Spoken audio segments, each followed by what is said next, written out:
Cool. All right. We've learned that Dell is the most. What rock do you live under? Because it's called Concordia, and we're back for more. That was a weird. It works. Whatever. It's Kingmaker time. The 5 of you were awesome. Thank you for your support, helping me be pandemic proof and have the coolest job on planet Earth. Is the thing I repeat so many times these days. And we're gonna basically dive right back into that in-character reflection. A lot of stuff happened last time. A lot of enemies closing in on all sides. Kalira realizes the person who was responsible for leading her on the path that she's been on was slain by Kato. The populace is uncomfortable with present events and fearing for their lives. The Sootscale Cavern's overrun with kobold zombies, tiger lords breathing down your neck, haunts popping up in the swamp. No closer to finding the Lich. And here we go. Does anyone want to volunteer for firstsies, or do I have to break out the D5? Sounds like I have to break out the D5. All right. Go again. I mean, if no one really wants to. Taxman, if you would. Right. So I'm still playing Arcturus somehow. I'm still, and an Inquisitor of Abadar, all 8 levels. And I think, well, first of all, reflecting on what happened last time, certainly very happy that Arbiter was okay. And that's probably the personal highlight. As far as the lowlights go, definitely feeling awful about the state of what happened to the Sootscales people. I can't help but feel, I mean, I don't even want to let Dell know this because I feel like he's going to exploit it with his meta knowledge, but I certainly feel a little personally responsible for that because I did kind of antagonize the wizard. That's kind of a thing that I did. I feel like I let down my friend and teacher, potentially sort of put his people in harm's way by acting a bit prematurely, but at the same time, it's definitely what I would have done. So, looking forward, though, Arcturus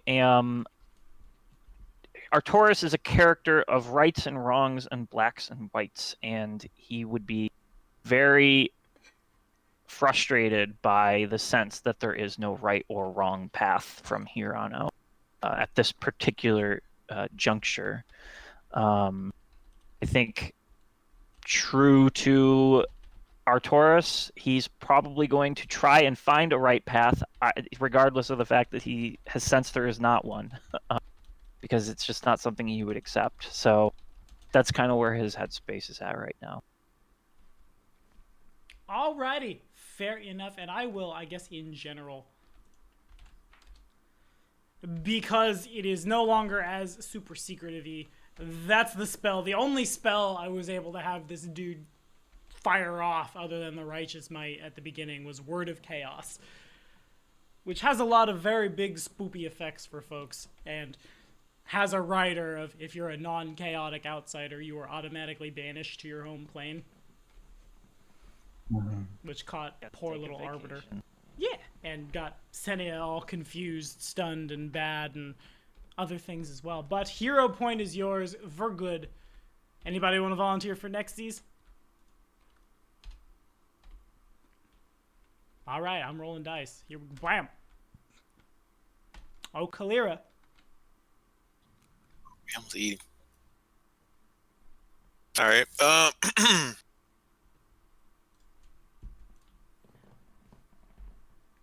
I play Kalira Ashling, a half-elf barbarian of the superstitious ilk, and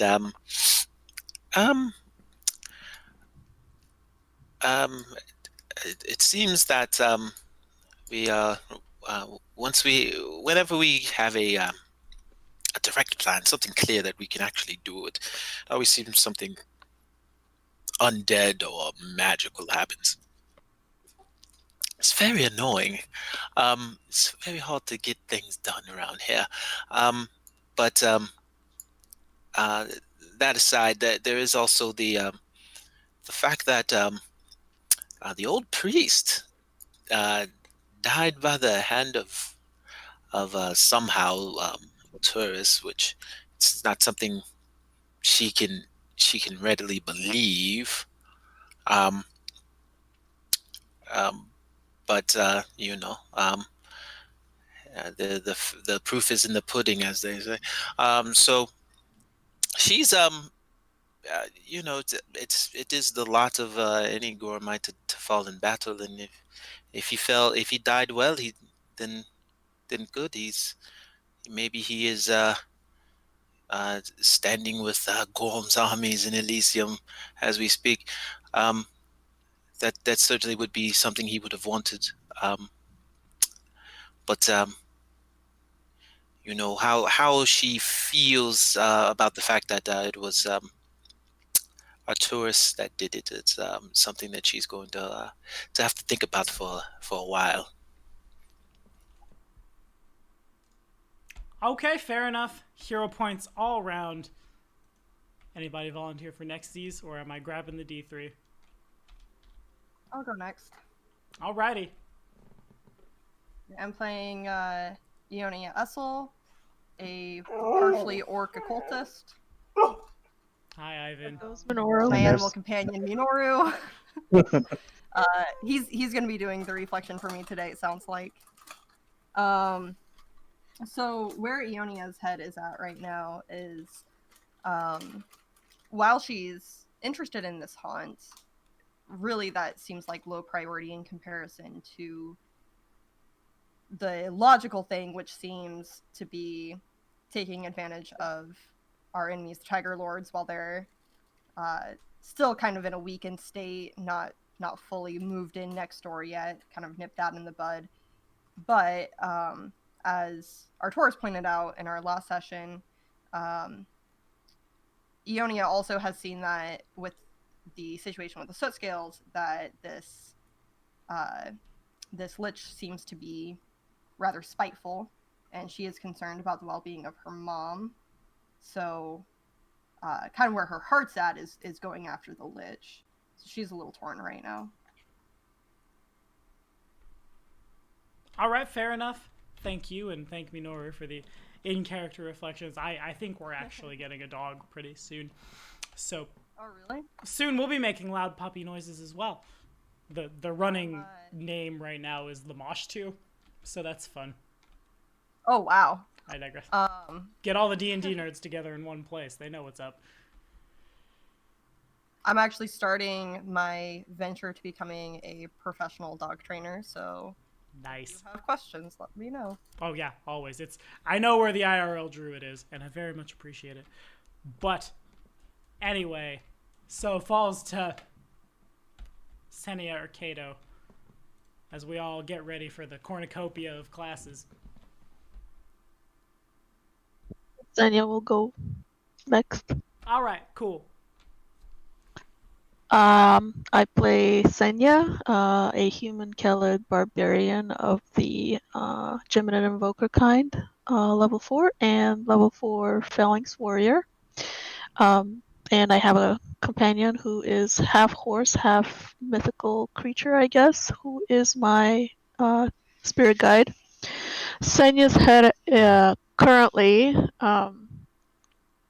she's definitely still kind of riding that high of having dealt a blow to her nemesis, the Tiger Lords.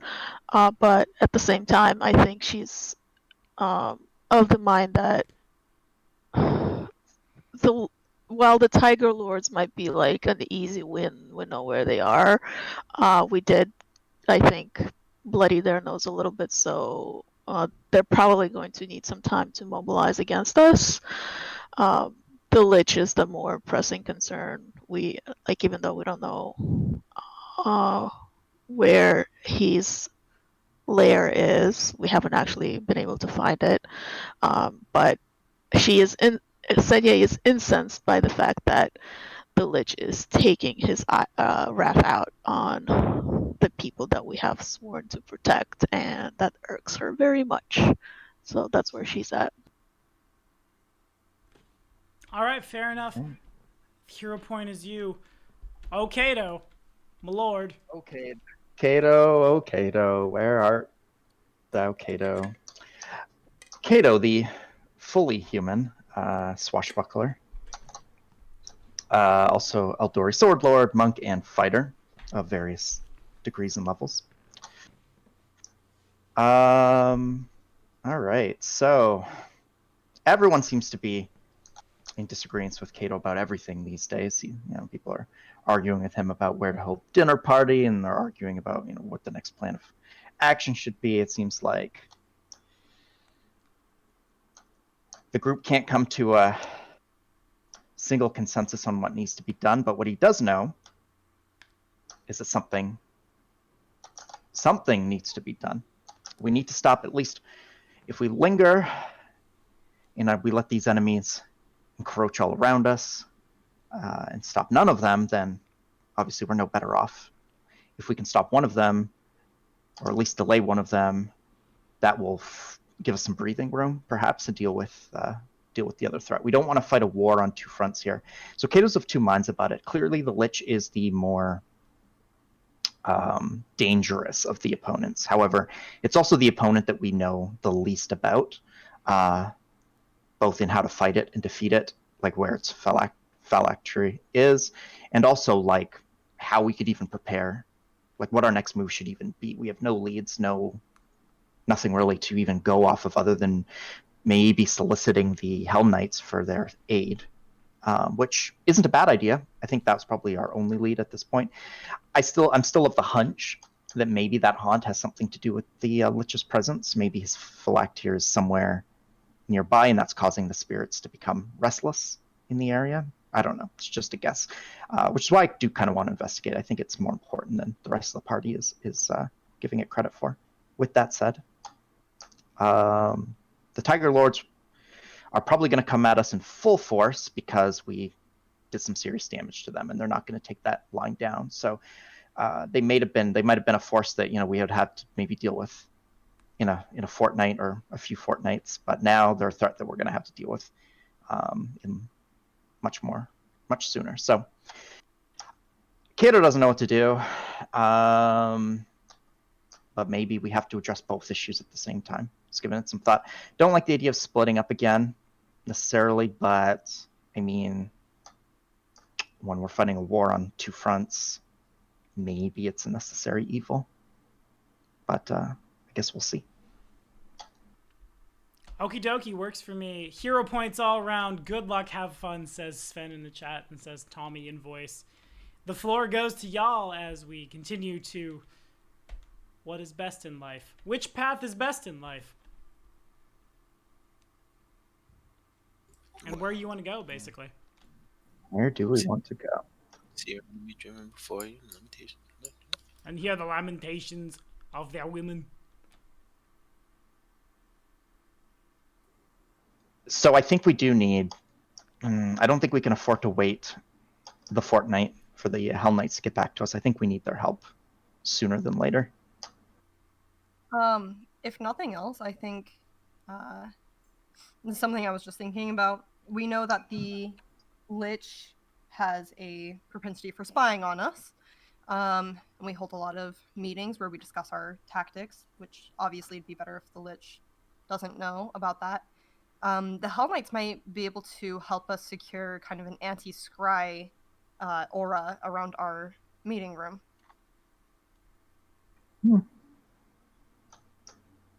Yes. I feel like these Hell Knights might be able to help us with a great many things.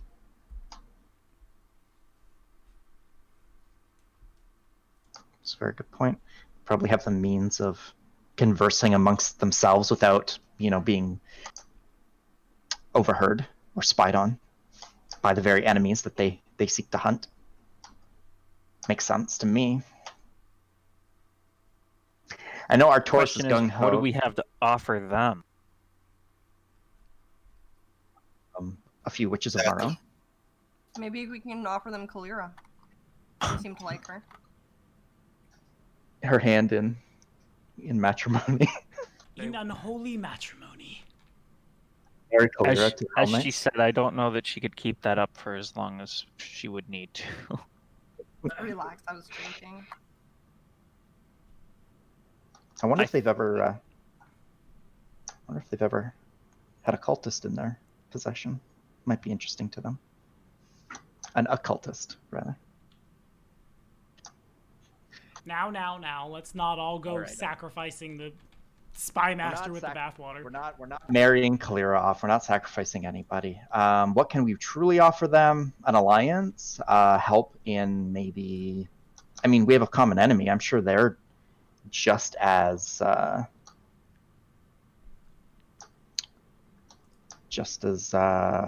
put off by the existence of this. They didn't really seem all concerned with the Lich. It seemed to me their main concern is witches mostly. The Lich is not. The Lich was more of like a more of a side concern, I suppose. They didn't really seem to be very. I did mention, the fact that there was a Lich about, and they were not like, oh well, let us band together and hunt down this vile creature. They kind of made fun of Grinluke. But Artoris, you know much more about these orders than anyone else here, I would imagine. What are they? The Order of the Pyre? Yeah. Is that what? Yeah. Would this be their jurisdiction? Something that they would? From what? Well, hold on. Should I roll something for that, Tommy? Or? No, you probably know all of the things regarding the Order of the Pyre and their desire to root out witchcraft, which could be anything from, like, on paper, the worship of demon lords, or what even? I want to say archdevils, but that don't make no sense. Chaotic outsiders of all shapes and sizes, those who would use magic for other than what, like, the proliferation of law and order and things. In practice, this has been applied to anyone who the Order does not like / who they are, because they're basically paramilitary. Anyone the Order could make, for example, like a grove of druids who isn't bothering anyone, and they live out in a forest somewhere, and their whole shtick is to proliferate the forest and keep that ecosysteming. Well, that doesn't quite sit with the Order of Hell, and so there you go.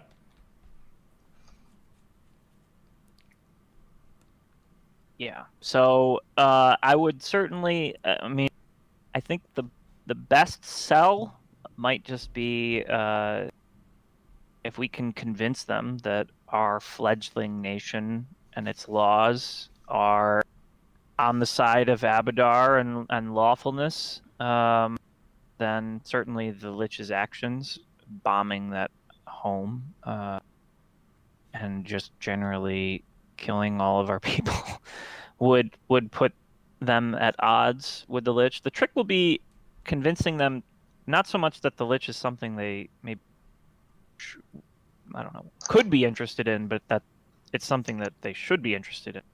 Certainly they wouldn't care so much about us. So I'm inclined to think they might ask for something of value in return.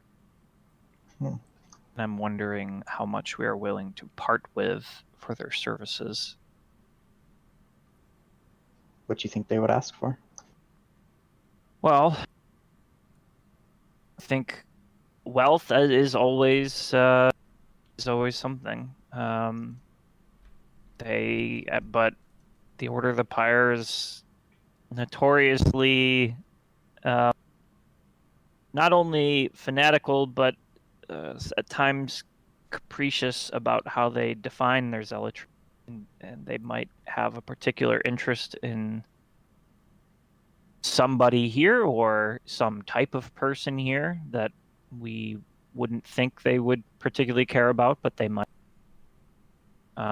Certainly, I can imagine, just based on what Kalira has said, that they would be interested in, if nothing else, our assistance in Amalia, retrieving her, if we should ever find ourselves in the position to provide such assistance. I would hope, well, I would wonder, I suppose, if everyone would be comfortable with that arrangement, even though she was never our dearest friend. She did aid us. It's hard to say, really. We had no true alliance with her. You're right. I gave her every opportunity to fill the role of consort within the kingdom, and she didn't take it. So that's on her. She made her bed, now she's sleeping in it. In lieu of how wise she is in that decision, that she did do me a personal favor, but business is business. If it needs to be done, it needs to be done. Do you think that would be enough if we offered our assistance? And once we have some room to breathe, we would be. It doesn't seem the strongest offer to say we need your assistance in hunting this magical being, and in exchange, we'll provide our assistance in hunting this much less powerful magical being. If that's a fair trade. Amalia is pretty powerful. I don't know. She killed some of them already. She's already led to the death of at least one Hell Knight that we know of, maybe more, and they haven't been able to apprehend her. You say they are precocious in their zealotry. Would that not extend to us who have fraternized with said witch? Would we not also? I did my best to hide our affiliation with Amalia for that very reason. I had a feeling if I had mentioned that we had more of just a passing knowledge of her, it would be problematic, to say the least. Did they mention why they're after her? Killed a shit ton of people, darling. Yes. Oh. I think they mentioned that from, if I remember correctly, y'all would have picked that up from when you spoke with the dead at the body you did have. Yeah. They are after her because she is responsible for a lot of destruction in a Chelish colony very, very, very far from here, across the ocean, called Anchor's End. She is they say, heretic, for consorting with nature and the strange things found in the deep and uncivilized places of the world, responsible for the death of the Viceroy, so on and so forth, the burning of buildings, things like that.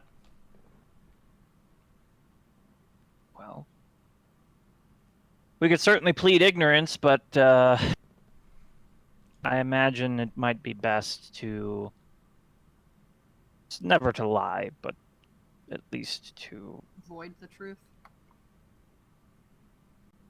To the best of our ability. You don't have to tell the truth if you're never asked. We can just dodge that line of conversation altogether. And should we be pressed, we can say that. Well, I won't lie. We definitely did nothing wrong, but I am always concerned with those of their order that you can never be sure that they share the same conceptions of guilt and innocence.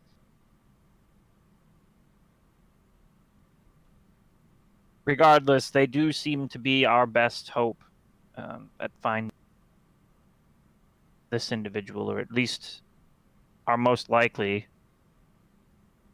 Maybe not our only, with respect to your haunt hunch, but I do think it would be.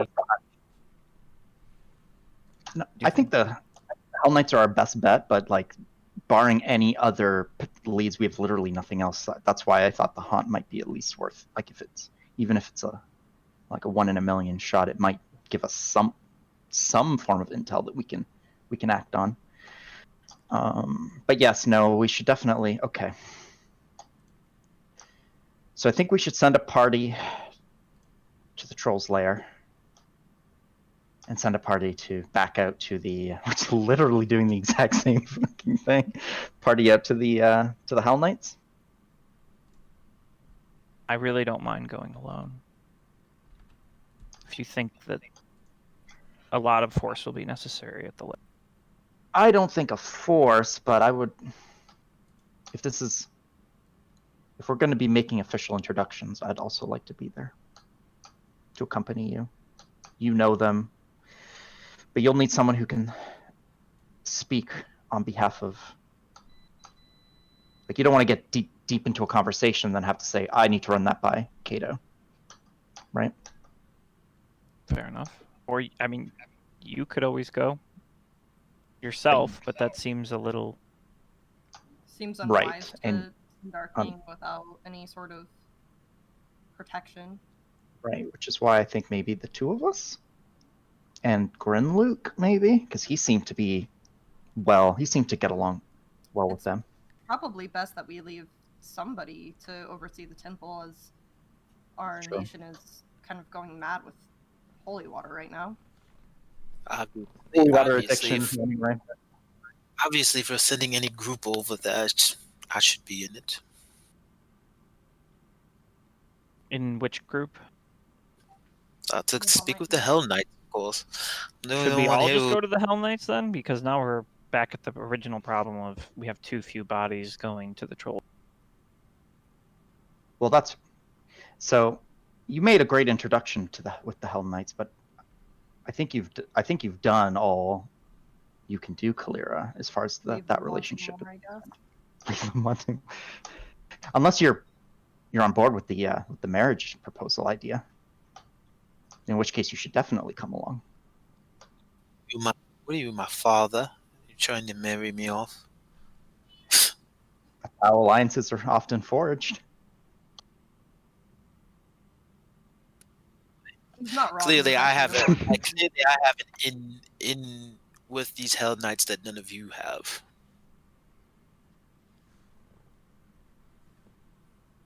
A rapport, if you will. We need your muscle to secure the western border. That's my biggest concern.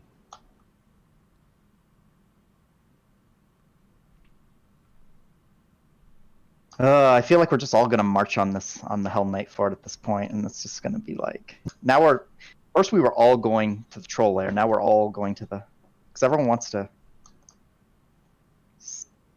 go and do everything. Let's go to the Hell Knights.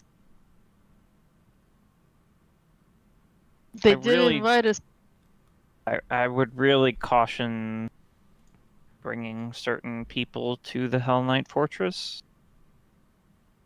Namely, probably Senya and myself. Yeah, how close did you get, Ionia, to seeing? I stayed a good distance outside their camp once we realized who they were. I stayed back with Bakken while Grinluke and Kalira went in to speak with them. Yes, I would not. I would not want to march anybody into their fortress that could potentially draw a negative gaze, because they might not leave.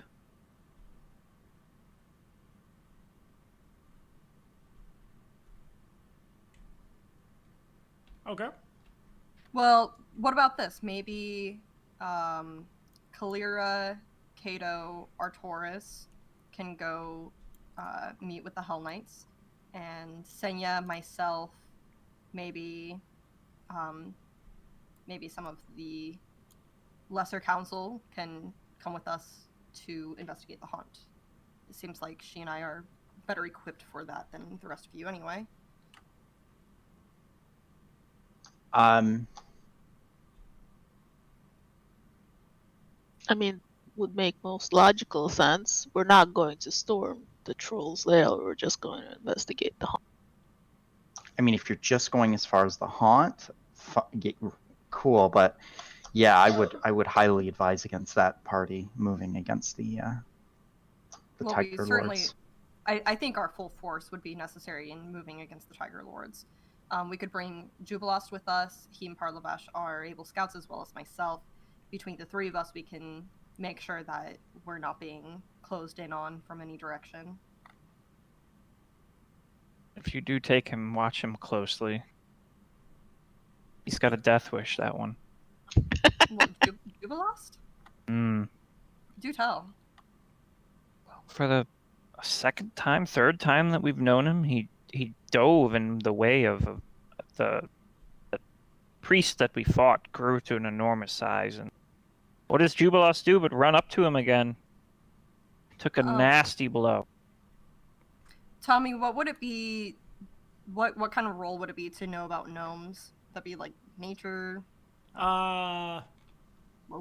Honestly, there's probably like... I could see local, nature, history, the plains, technically. Okay, you know so much. Mostly human occultist means you're actually a gnome. Ionia rubs her hair real hard. It's just lime green. But yeah, you know, they a very, very long time ago, they lived in the First World. They were one of the first of the Fae to make their way over onto this world. And the... God, how do I want to phrase it? It's sort of like... I don't want to say necessarily that they can't breathe oxygen, because that's wrong. But, like, the plane and them, they are not entirely compatible. Certainly they can survive and have, and they've lived and they've thrived. But with that has come the bleaching. They must constantly experience new things, do stuff, see life, live it to its fullest, or they risk literally dying of depression. That's not even like the worst of them. It's been ever since they've arrived in this part of the world. Some of them, like those who fell too quickly to anger and violence over time, mutated into what y'all would know as Spriggans. Some migrated into the Darklands to defend the surface against hated foes from in the Darklands, and over time mutated into the Svirfneblin.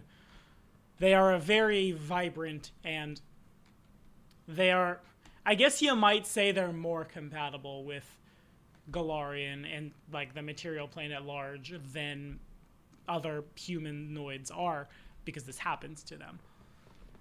If Jubilost is, I guess also, this wouldn't necessarily be like, oh, Jubilost has the bleaching, because Jubilost has always kind of been brave and foolhardy.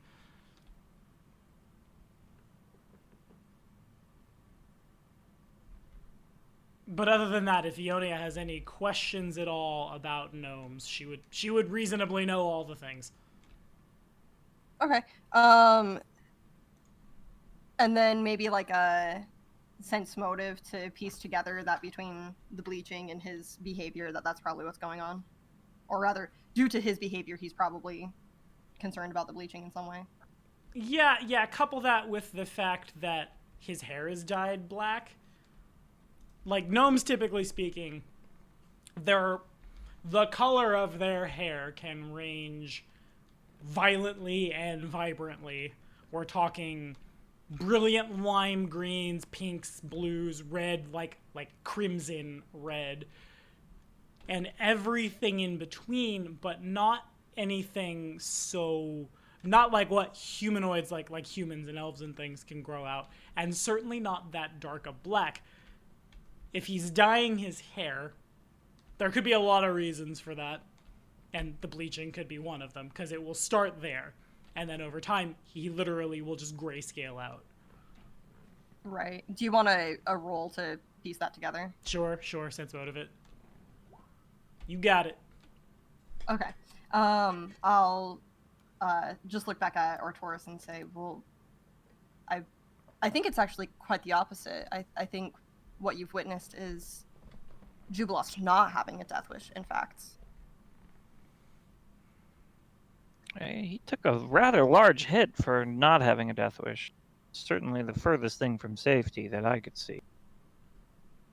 Gnomes need excitement. It's not quite in their blood, but it's the easiest way to explain that at the time. He'll be fine. I saved him before. If he gets himself into trouble, I can save him again. He probably will. That's just Jubilost. Well, might I recommend that, under the circumstances, Grinluke remain behind to watch over the church? I would agree with that. Sootscale proved to be an able leader, but Bakken is still up for grabs as well. Sootscale was very effective in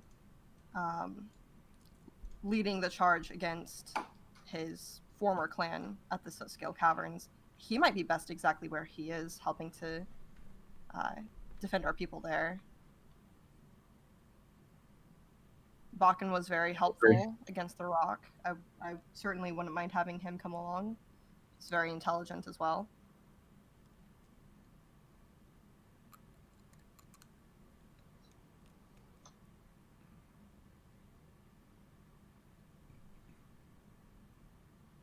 So I guess my thought for this group would be me, Senya, Jubilost, Bakken. And that's the group going to the haunt then? Yeah. Unless anyone has anything to add to or subtract from that. Did Kalira not want to go out to... I thought she'd want to go out there and check out her new keep and see what the... Well, we're not going to the keep. I know, but... Isn't it kind of... Oh, no, it's not on the way. No, well, it's kind of on the way. No, not really. It's on the way. Just go past it by 2 hexes and then come back. Yeah. A little north. All right. It's on the way in like Midwest logic. It's out past the Culvers.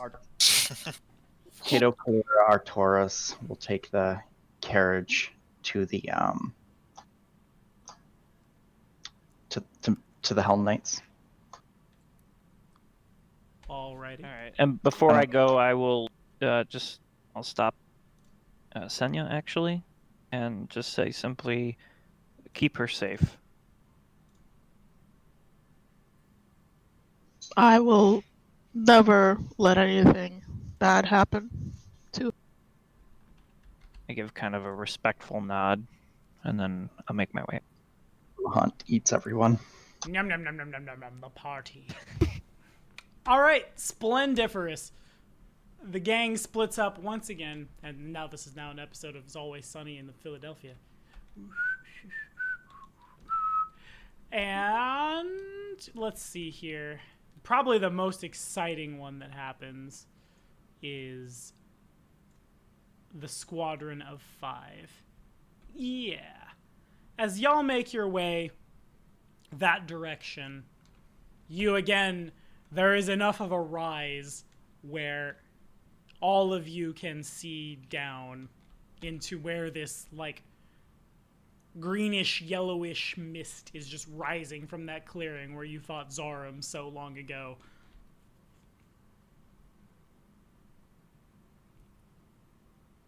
Bakken and Jubilost are both, like, available if you have questions for them to ask, or, like, you have questions that you would like them to answer, but otherwise are kind of just, like, watching the back. Jubilost is, like, every 2 or 3 steps.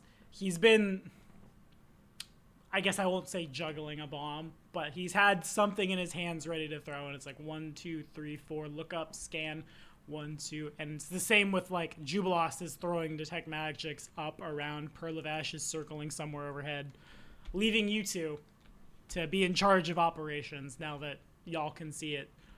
How you want to proceed?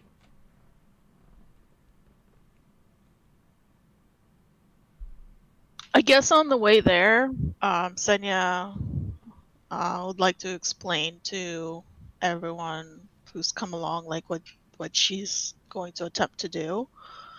At the place that's haunted, like, that's the ability right there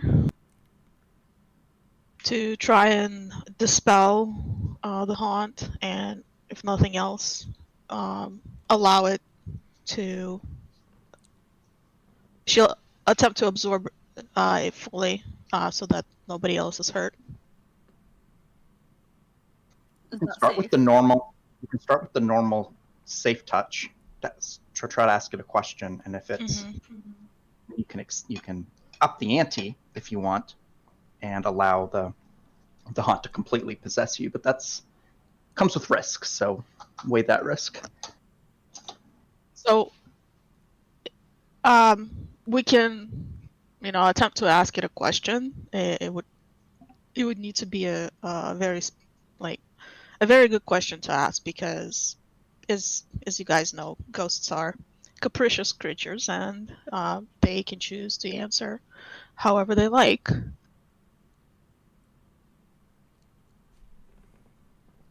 So, if you end up absorbing this, what does that look like? What do we do? Will we have to fight you? Should we not fight you? What's the plan there?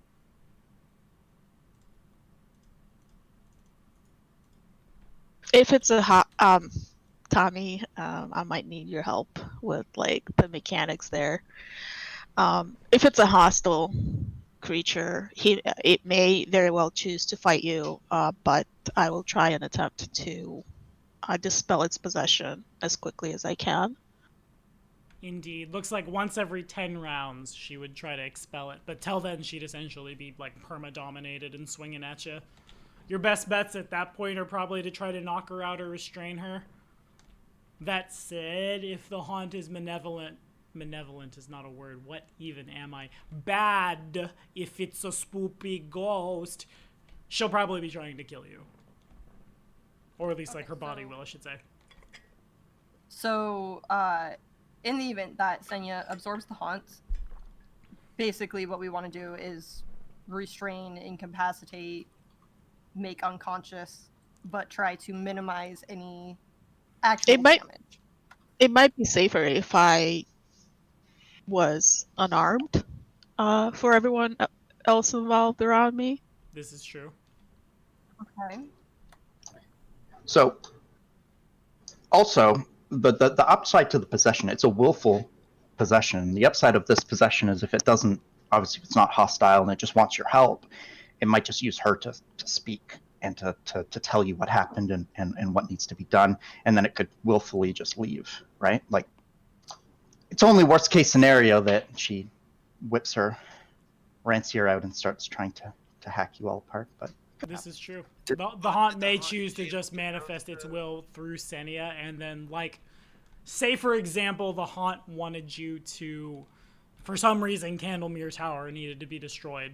Senya is just possessed and is sent to go tear Candlemere Tower apart, or so on and so forth. Okay, gotcha. So I think it would be best if, when I attempt this channel, that I'm unarmed and be prepared to restrain me if anything goes awry. Well, like I said, before going to full possession mode, you have that weaker version of your ability where you can simply channel part of it into you, which allows you to ask it a question each time you do that until you absorb it completely. Minoru can move quite fast, maybe, and we have Grom too, actually. So maybe the idea would be to leave your weapons on Grom, and then, would he listen to me if I were? Well, if you're not possessed, then you can tell him to bring you your weapons, right? I would assume so, yes. She was possessed. Wouldn't she also be able to do that? That's true. Indeed. So maybe it is better to have Minoru holding onto your Ranseur, and he can either run away from you if necessary or run to you if necessary. Get sacks from her. Sacks can one-shot you. Yeah. Yeah. So Senya will disarm herself and hand over her implements of pain to Minoru. Sexy. Yeah, alrighty. Sounds good to me. As I quickly generate a map here.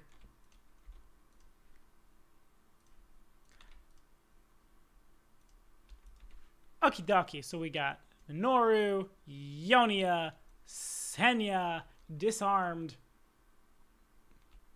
Just like Quick old question. Divicos.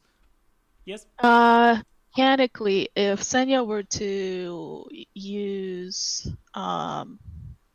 if Senya were to go into a trance and then use one of the like a totem to boost her, like one of her non-combat skills, is the totem like can she boost the haunt channeler skill, or it has to be like one of the skills?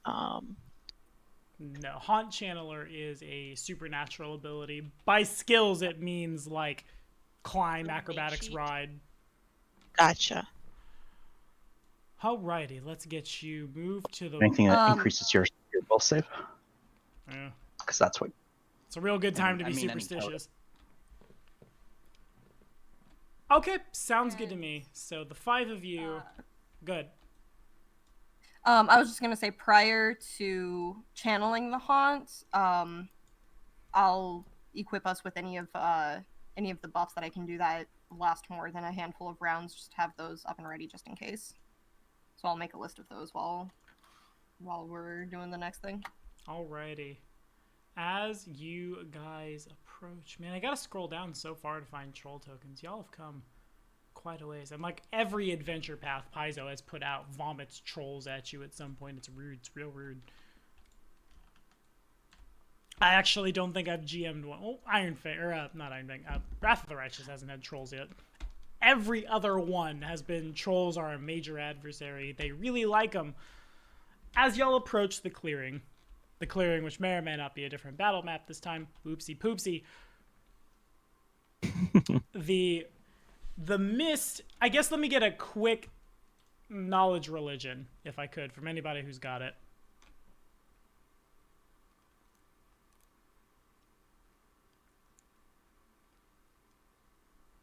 Okay.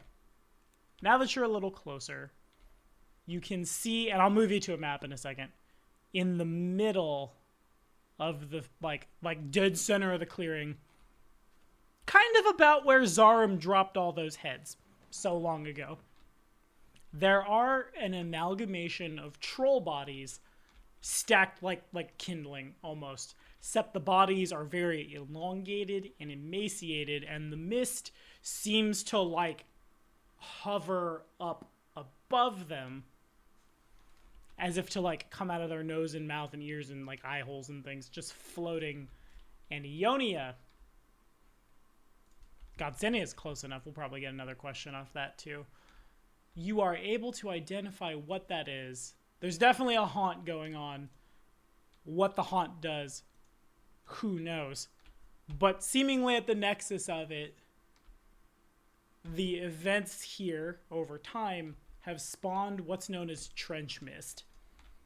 They are created anywhere that, or I guess I shouldn't say created, they can arise anywhere that deadly gas attacks are used for like wholesale slaughter. It sort of makes like a hive mind of the souls that can't move on.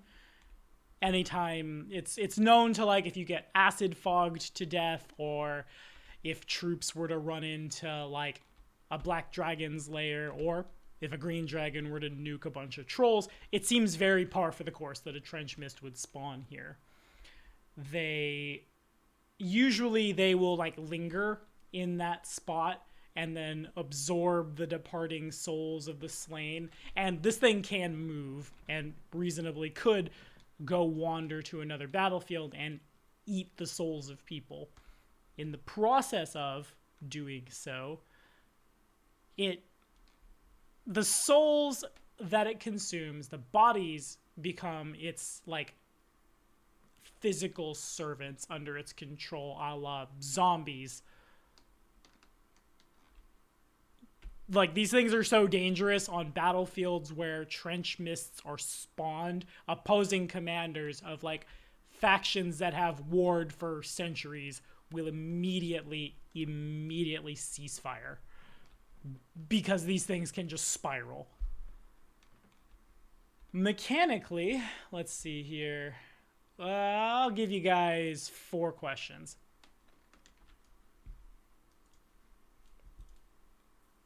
So, this trench mist, it's essentially acid, like an acid. It has an acid damage aspect. Sort of. If it were to fly into you, you would certainly, the effect would be not unlike Zarum breathing out on you, but also it would be able to channel a little bit of negative energy through that. All it needs to do is, like, it would need to reach out and touch you for this to happen. I guess, like, manifesting, not necessarily a hand, but, like, extending itself forward and tagging you to the tune of 6d6 acid and 6d6 negative energy. Wow. Whew. So don't touch it. And so is this like one amalgamation from like all of the souls as opposed to kind of like an army of smaller things? Yes. Though the amalgamation of all the souls can spawn smaller things when it happens. It's a reasonable assumption that those troll bodies will get up.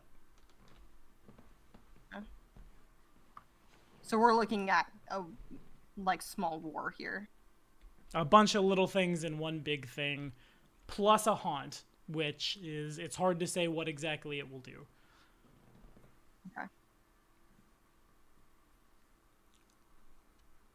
That Tiger Lord base is starting to look pretty good right now.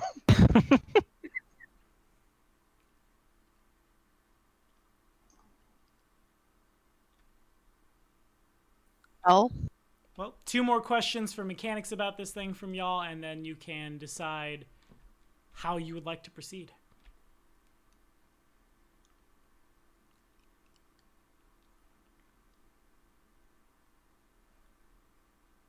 Sonia? I don't. Yeah, I'm not really sure what else to add. Is it weak to anything? Oh yeah, that's a good question. Yeah, how do you put it out? It has no weaknesses, though you would think, looking at it, that it would be some kind of ghost or something. It's technically alive, though negative energy will heal it and positive energy will harm it. It is not incorporeal. You could reach up and stab it, and it wouldn't be like a ghost or something. The weapon would go through. How you harm it is, well, by harming it. Okay.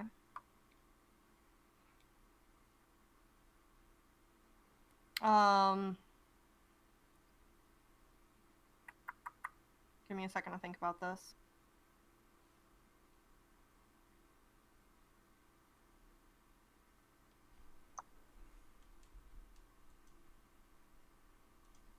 Well, my ability will definitely harm. The haunt, not necessarily the mist. You would assume the source of the haunt is... The mist itself is only like... I mean, it's... As it manifests as a trench mist, it's probably about double the size of Grom. But the thing you can see from far off, the haunt, it's a different entity. What it does is hard to say.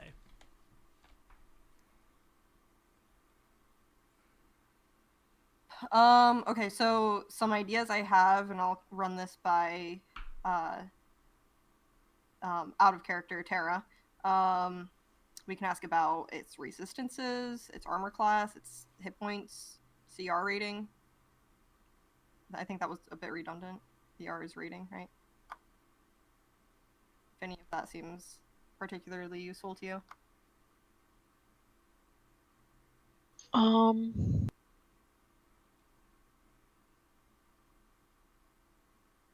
Well, what is it?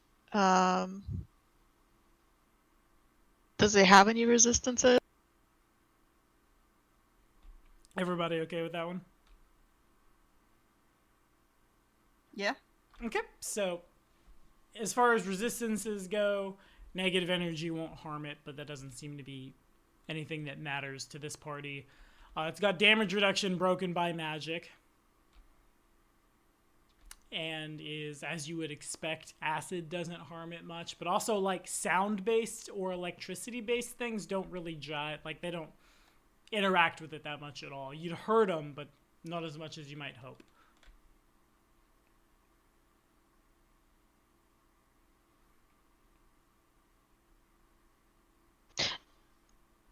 And then, can we ask any more questions, or are we? That was 4. Are we out of questions? Okay. So then the next step becomes, how do you want to proceed? It's probably aware of you, but it's not doing anything.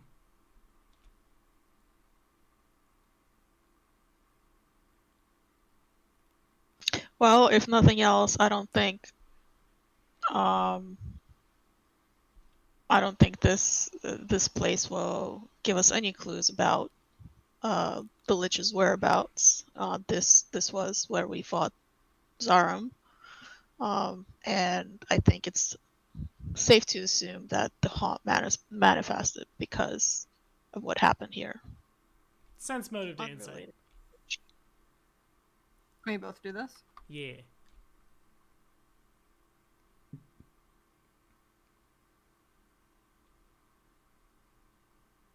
Okay. Has insight than I do. So it's with the aid and other that you two are able to put it together. No, yeah, you would totally think that this would manifest as of what happened to, like, when Zarum killed an army of trolls himself. And that's probably why the haunt is here. But the haunt wouldn't necessarily spawn a trench mist. And the bodies would need to be exhumed. And, like, as you look at them, it's very clear that they've been put back together. Because they were all beheaded. So what seems more likely is that the haunt maybe powers the trench mist in some case, or the trench mist was released here knowing that it would look like you wouldn't bat an eye at it. It's a logical conclusion that a trench mist would be here, and then eventually it would wander and bring its horde with it. And say if the population of Thornburg were all to be acid-fogged to death or fireballed to death or so on and so forth, it would be drawn to the carnage, and not only would it gain more voices in the hive and bodies on the ground kind of thing, it would then, like, the more it does that, the stronger it gets, and reasonably, if this thing got out of hand, it could turn on Concordia. So it's pretty reasonable to assume that this was planted here. So Kato was right. An opponent that is 20 steps ahead of you. Well, shall I still attempt to channel the haunt? So to be clear, the mist is not part of the haunt. That's just a separate issue. The mist is the haunt. The trench mist, the monster, is not. Perhaps I will call the haunt a fog, for clarity's sake. Yeah. Okay. So, Senya, do you think the trench mist will attack if you try to interact with the haunt? It might, but I have some I have something that can counteract that. It's damaging effects. Out of character, I have a snakeskin tunic, which I believe gives me resistance to poisons. Would that help at all against the touch attack? Unfortunately, no. Okay.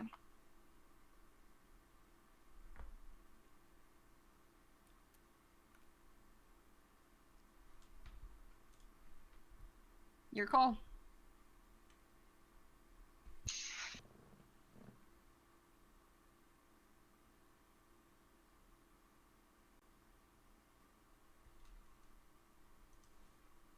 Bakken is... She says your call. Bakken is juggling a potion. Jubilost is rapier drawn and, like, ready to charge. Parlavash is, like, in a tree hiding. Of course, Jubilost is ready to charge. Senya turns back to Bakken and says, "I hope you brought some of your fire bombs. If I fail at this, we might have some zombie trolls that will I have 5 alchemist fire on me as well. Okay, well, here goes nothing. Before Senya attempts to channel the haunt, she's going to go into her trance, and she's going to summon demon totem.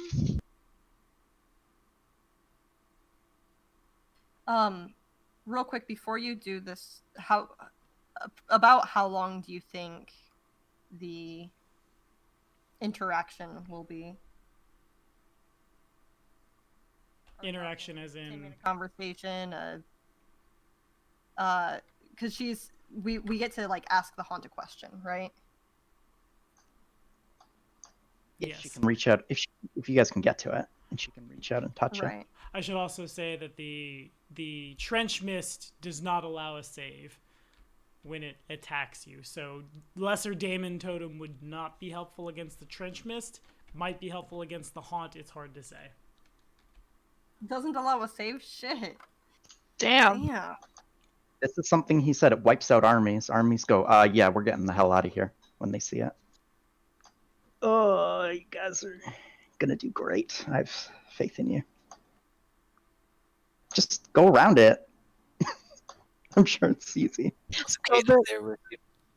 So the ghost thing is kind of so that I can like visually try and understand like our position to the haunt. It's like the trench mist is between us and the ghost. About like that. There you go. The haunt itself kind of manifests as, imagine like a mushroom cloud, that kind of thing. Okay, so what am I looking at here? What do each of these different tokens represent?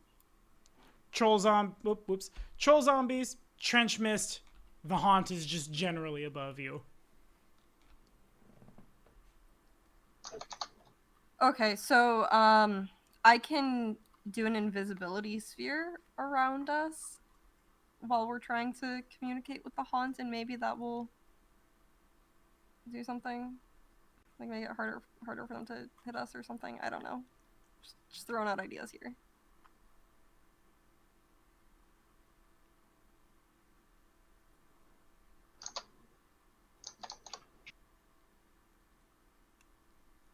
Okay. No bad moves, guys. Remember, there is never a bad move in tabletop. Charge! I regret nothing. Exactly. They're not all good, but there's never a bad one. Degrees of success, shades, if you will. Exactly. Okay, so then if we want to... Who is down... Oh, right. I found a token. There's a token just hanging out at the bottom. There was one witch I didn't throw at you when you fought the owlbear. Get out of here! Oopsie. I suppose I should grab this on OBS too. Bam! Alright, if there are no further deliberations, now may be a great time to roll for initiative. Get out of there, War Drummer Tuxie and Devin! It's the wrong Kingmaker game, jeez.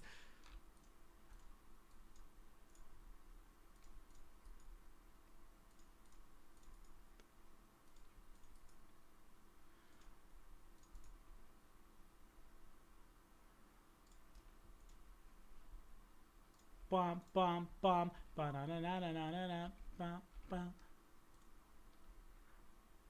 Oh, that's my dog. Bork. Wrong dog. Alright, who I got? Jubilost. Nice.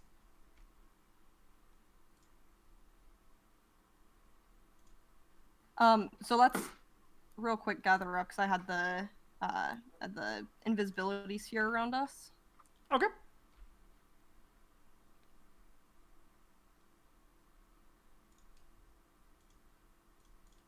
As I quickly pop out some stuffs here.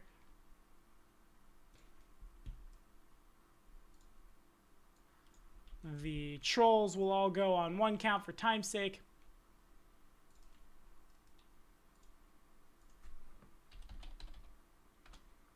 And I will move everybody to, how close to it? Well, I'm just going to do this. Adjacent to you. Oh, and I forgot, is the dire collar a number of rounds? Should be for a minute, 10 rounds. Oh, for a minute? Okay.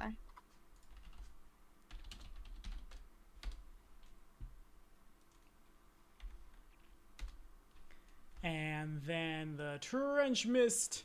Spoop a trench mist. Okay, fair enough.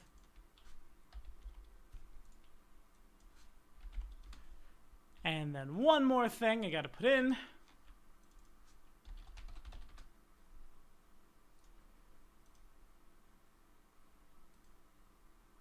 Okay. Invisibility sphere is cast, yes? Yep. Alrighty. So y'all move forward.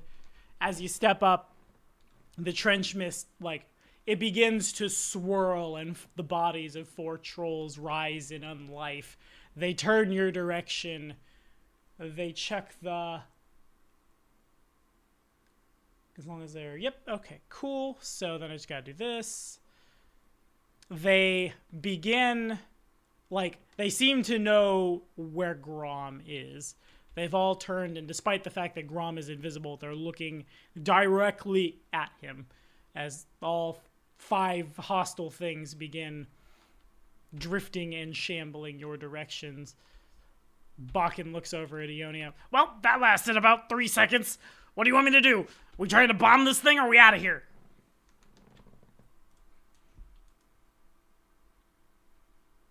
Sonia, do you think you're going to be able to make contact? I will do the best I can. Keep the trolls busy. I think, you know, if we throw fire at them, they'll die quicker. Hey, you're sure about this?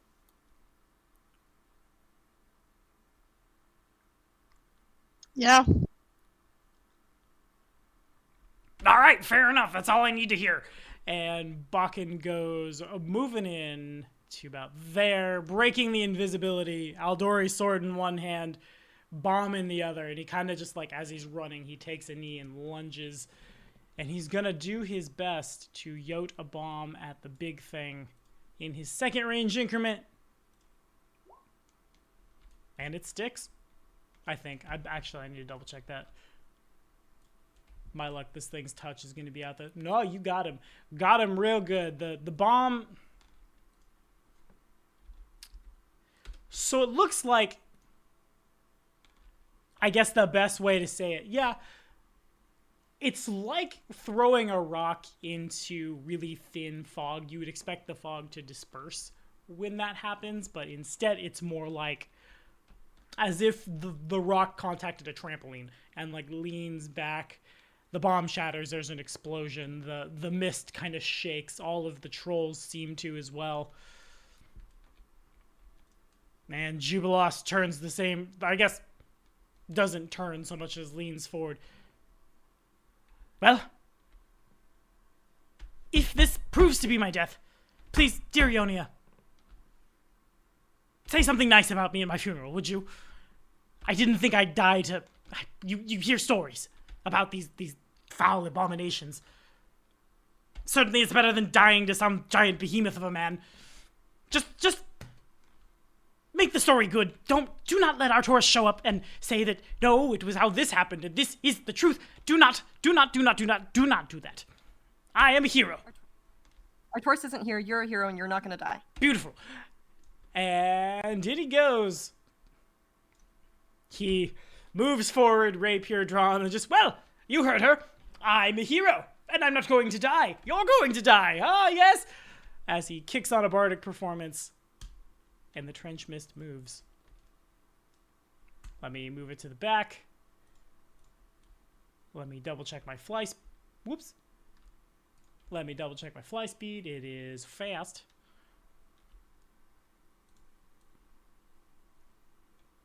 Okay. This thing drifts over top of Bakken and Jubilost. You can see him inside it as they are engulfed. Let me make sure there's not a save involved with engulf. I don't think there is. I think I just move over you. Move over opponents and scan target creatures can make attacks over. Okay, cool. If they do so, they are not. So both Bakken and Jubilost, they're both going to try to stab it.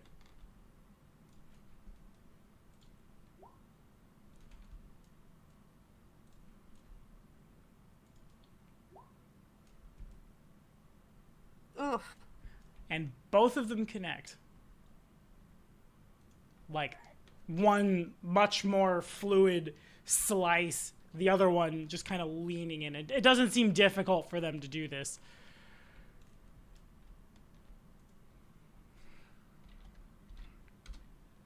And it's not long after that you watch, like, the dye from Jubilost's hair is rapidly stripped, and he's basically half-head. One side is this brilliant aquamarine color, the other side a very dull, muted gray. His eyebrows are exactly samesies, one just super great, one real bad. Bakken's hair and robes and things start, like, rapidly burning and dissolving. Since none of them have resistance to either of these, it can engulf you, and as long as it begins its turn... Oh, nope, never mind. It doesn't happen yet. Dope. All right, Sania, you're up. All right, so Sania's gonna do the haunt channeler thing. Alrighty. Reach out and touch the haunt. She's reaching out and touching the haunt. Can she do it? I don't know.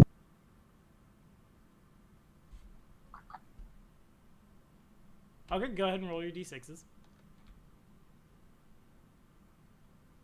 So you roll, what is it? 2, I think? If she's a 4th level barbarian, it should be 2d6. 2, yeah. Okay. And you may ask it a single question.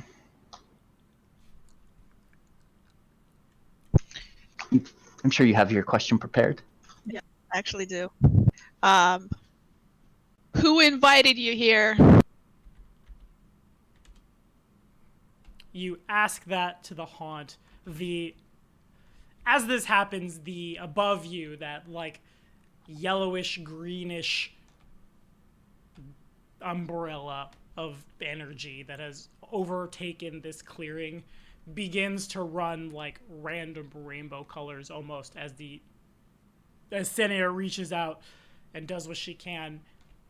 Does Senia speak giant? Let me double check. No. The reply is in giant.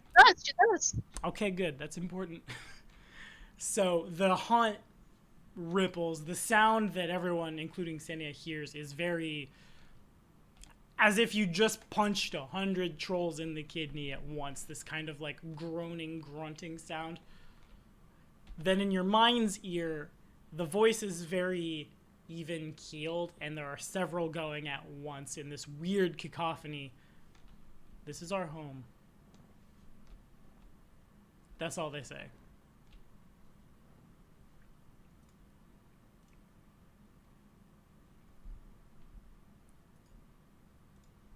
And that took a standard action, I'm guessing. Yeah. Dead trolls be like.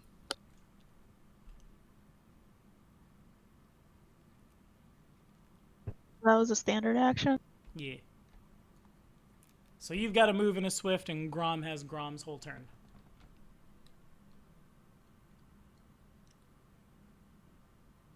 Senya's armed. So she can't absorb the haunt. She has to wait next round in order to do that, right? Like she already expended that. That would be... It actually doesn't say what the action economy is on it. That's rude. Additionally, the Gemini Invoker can forego a saving throw against the Haunt's effects to funnel the Haunt energy into himself. So then that would be on the Haunt's turn when the effect happens. So when he tries to, instead of making your save, you can basically open yourself up completely. Gotcha. Okay. Senya's going to hold her turn after this. Alrighty. Anything from the horse? Nope. In that case, to Ionia we go. Okay. I'll shout at Bakken and Jubilost. Spread out. I don't know. And then I'm going to make Minoru dire. And that's a standard action to do that, right? Yeah. So I think aside from moving, that's all I can do. So in the interest of taking my own advice, how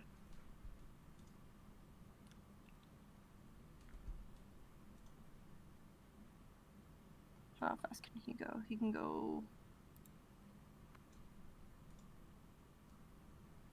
Oh, he can go quite a ways because he's a fast boy and he's not taking action yet. And then I will also run away, but slower. Alrighty.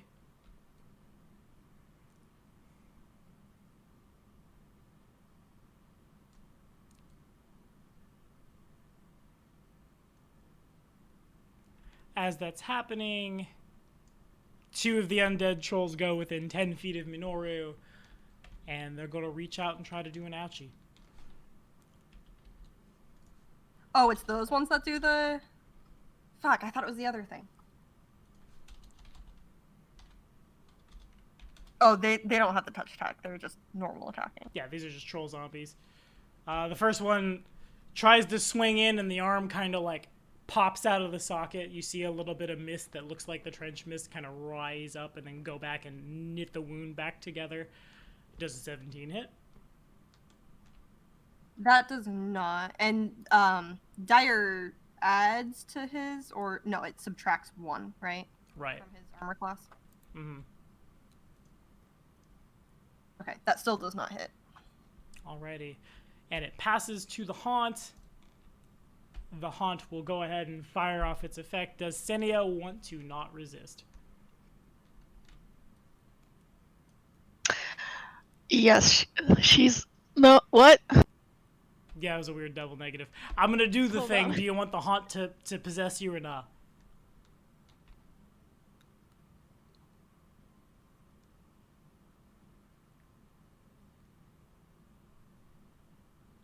No, I'm gonna resist. Alrighty, if all of y'all could make a fort save for me.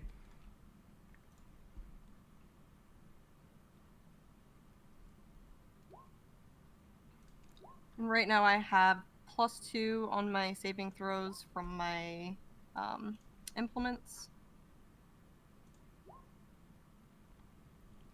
Alrighty, Grom and Minoru 2, please.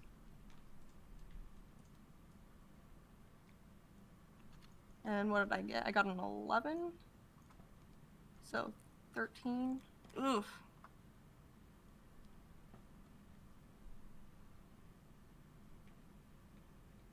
Okay, so then looking at it before hero points are used, Grom, Senia, Ionia, and, well, I guess all 4 of you. Do you want those to stick, or would you like to reroll? I was just thinking about that.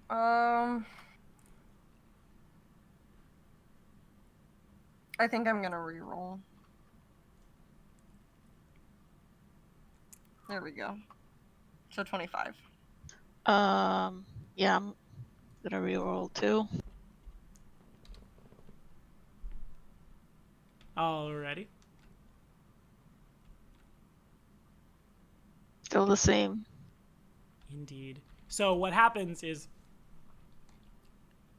as the fight ensues and this thing comes to try to overtake you, it out of nowhere begins to rain.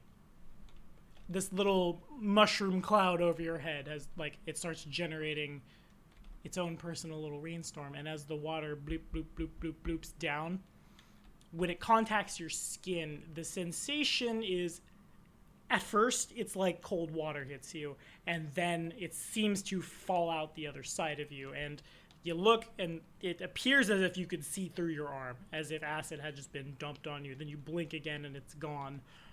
Nevertheless, the pain is overwhelming.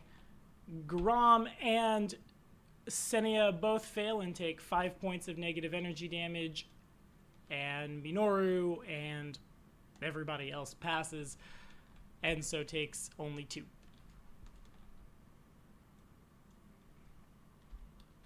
As this is happening, it contacts the trolls as well. It doesn't really seem to bother them. Rather, it almost like adds to their form, builds them back up. The trench mist likewise, where like bits and pieces of it have been hacked about by Bakken and Jubilost. It is like in the process of reforming.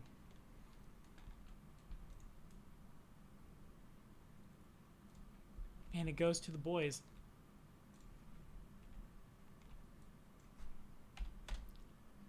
Let me be entirely sure the boys here do not get a save before I start yeeting damage at them. At the top of their turn, they take damage as if they had been tooched. As long as it begins its turn engulfs, it takes the trench mist touch damage. Alright, fair enough. So it passes to Bakken. Like I said, his hair is falling off. He begins like coughing and choking and spluttering.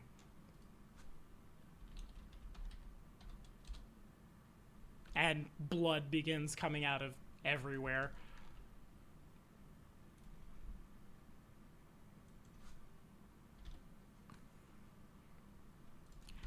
He steps out of the mist, coughing and choking and wheezing and doing his best, and then he comes out and like breathes in real deep, and then as he drops into what looks like crane style, he steps back and stabs. To no avail.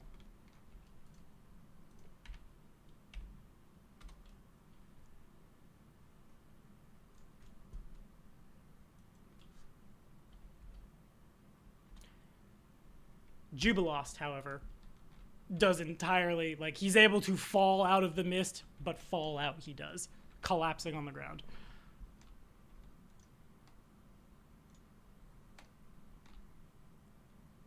The mist, what does the mist do? Probably just floats this way. It's going to try to engulf you two.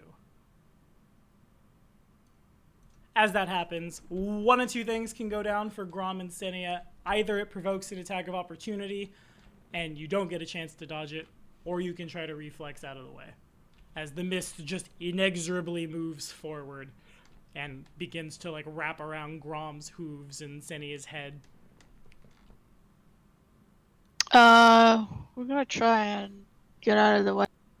Alrighty, a reflex save, please. For both me and Grom. Please.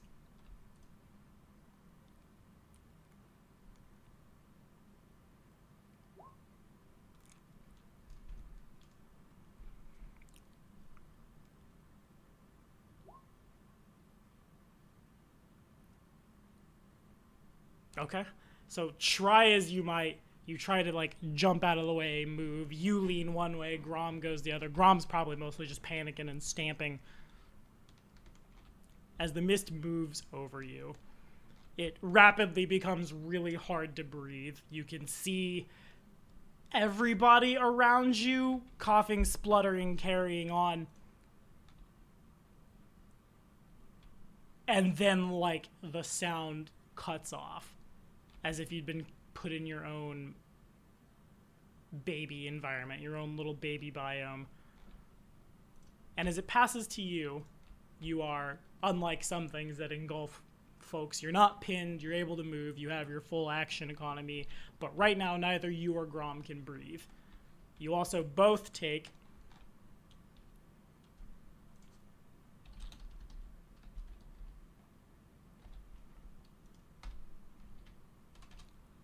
well, I guess, would you like me to roll this separately, or should I roll one for both of you? I guess one for both of us. All right, this one's Senia's. 34 points. Half is acid, half is negative energy. So, okay. And then 45 on Grom.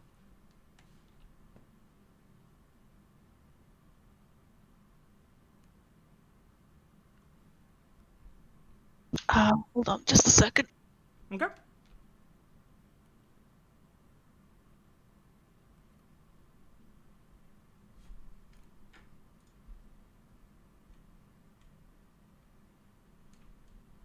I suppose while we're waiting, Ionia.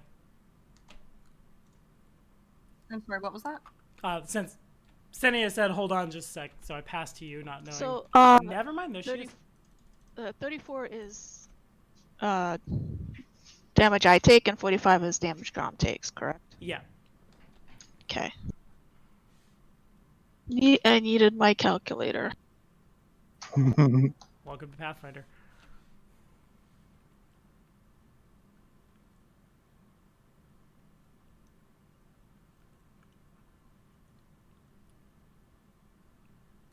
Grom survived that hit?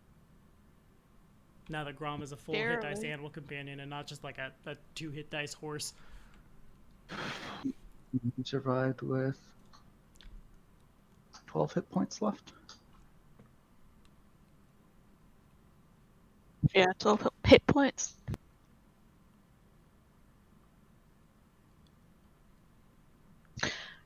Okay. Yeah, so we're gonna move out of there. That's Okay, a move cool. action, yes? Yeah.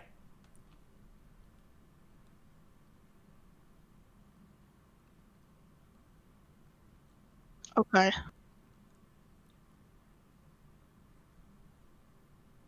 I can't move ground for some reason. Oh, whoopsie. Hold on. Here we go. Bam. One of these days I'll remember to get the tokens right. There you go. Should be good. Okay. And Senya kind of looking over at what's like at the damage that's been done, and realizes it's been a huge mistake. She kind of yells, "We need to get out of here." Yeah, no, that makes total sense to me. What do you want to do about the little one? And I don't mean me. Looking back, Jubilost is on the ground, not moving. I'll get him.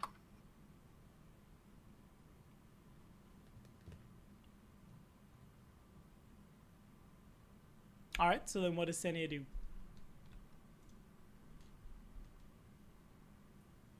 So, so I already expended my move action. Can I, am I able to grab Bakken? Is he close enough? You could, if you were to hold the rest of your turn, like hold another move action, you could wait until he gets close enough to you that he could like hop into the saddle, or you could grab him. Okay. So we'll do that. Okay, sounds good. And Ionia. Okay, I have a mechanical question. Okay. If Minoru runs to me and then I haste him, since we technically go on the same turn, can he then continue moving with the extra movement from haste? Sure. Okay. Give me a second. I've gotta math this.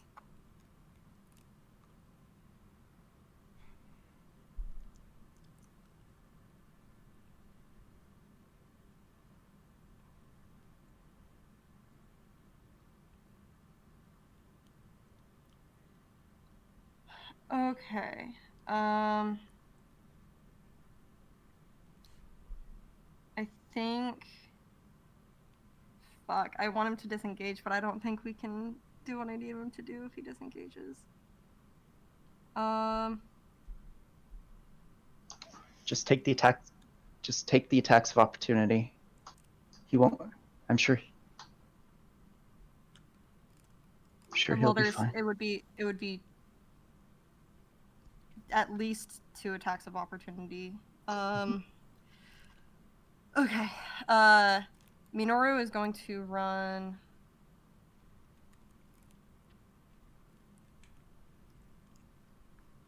Actually, hold on.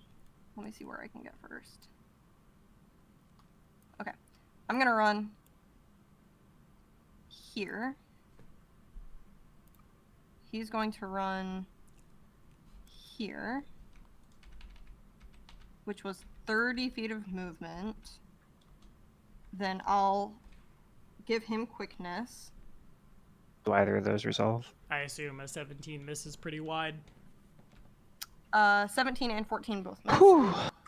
Okay, fair enough. So the trolls lurch forward, but to no avail. Okay. And then he will have 10 more feet from his regular movement.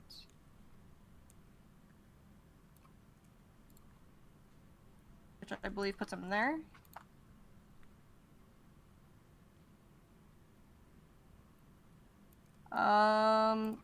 So I think he can get here. How much is that from there to there? 20 feet looks like. 20? Okay. 25.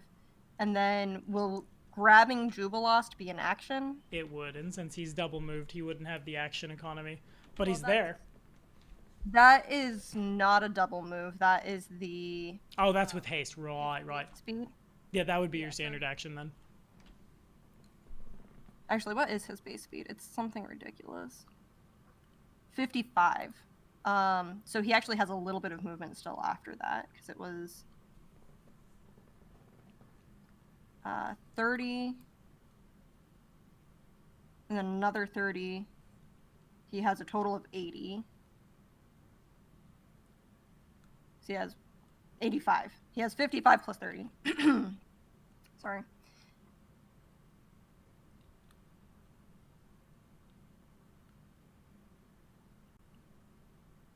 So then I'm sorry, I think he can then move right back towards Senya and Grom here with Jubilost. So maybe... Would he be able to carry Jubilost and then also have Bakken ride him? Yeah, that should be well within his carrying capacity, given both of them weigh like 30 pounds. Okay, so he'll stop here and wait for Bakken then. Alrighty, and then anything from Ionia? Yeah, so I moved and I cast Quicken, so that's my whole thing. Okay, got it. Well, the trolls are going to attack the closest thing to him that they can. 5, 10, 15, 20, 25, 30. As they close in, 2 of them on Ionia. For a 22 and a 15 to hit. Oh, the 22 just misses. And you're just, as you cast, they follow Minoru, dragging themselves, and one of the claws scrapes across your tunic, and it's all you can do to dodge out of the way before it scrapes across, like, your neck. The other one just kind of flails. 5, 10, 15, 20, 20. I can go, I have a reach, so I can go there. 5, 10, 15, 20. Moving through the fog, seemingly unaffected. 22 to hit Minoru.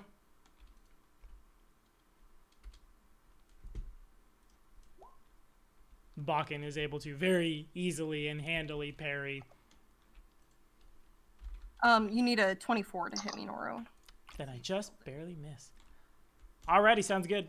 And then if everyone can make a fort save again, or if Sene would like to let the haunt possess her. Well, she's unarmed, and I think at this point, like, she doesn't want to see any further damage done to her friends. She's gonna.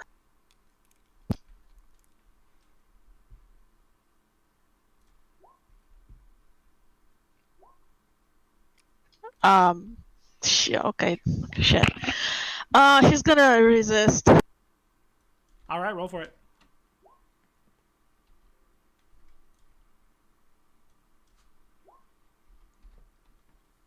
And I need one from Grom, yes. Please. Oh, that was Grom. Never mind.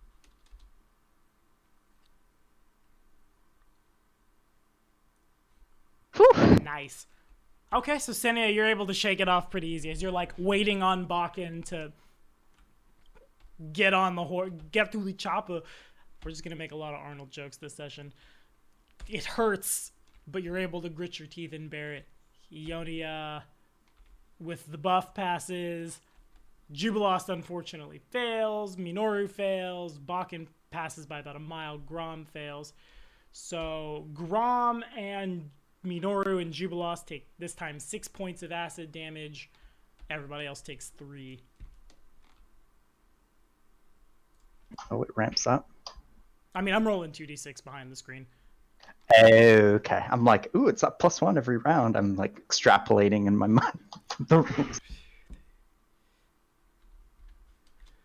As the trench mist and the trolls are being put back together, Jubilost is going to 5 foot up onto Minoru. Go, Senia, get Ionia, we need to go now, somebody! And he, like, grabs onto the scruff of Minoru's neck with one hand, and I should probably... You can do this, right, buddy? You're not gonna fall on your butt? Yeah, okay, he's good. And, like, kind of runs, kind of swings down Minoru's neck, withdraws a potion to Jubilost, and feeds it to him.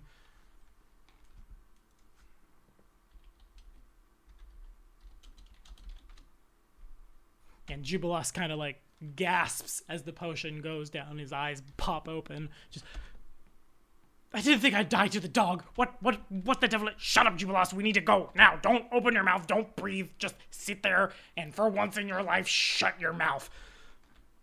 Jubilost does so. Since Senia had been holding her action, if you want to grab Ionia instead, you can. Yeah, I think that's reasonable. And can I also feed a potion to Grom? Yes. Okay, so she's going to feed the potion of cure serious wounds to Grom. How does that work? Should be 3d8 plus 5.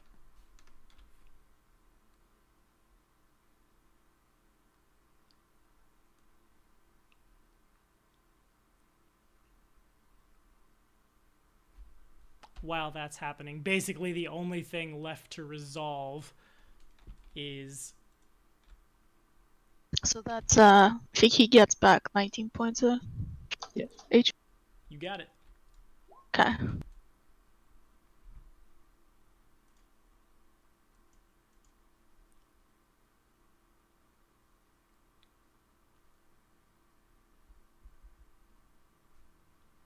And Senya will yell out, "Hop on, Ionia!" And she extends her hand. Didn't quite catch that. What did Ionia say? Is Senya like grappling me and pulling me on, or is that something that like I'll make a check on my turn? It's more like she could grab you and pull you as part of the action if you consent. Oh yeah, I consent to that. Alrighty, and y'all are able... Technically, this provokes from one of the trolls.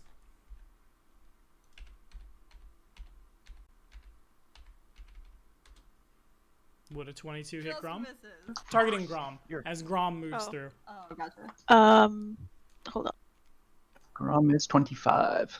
Nice. Still no. Okay, so then the three of you are able to book it away from the trench mist, out from under the vitriolic rain.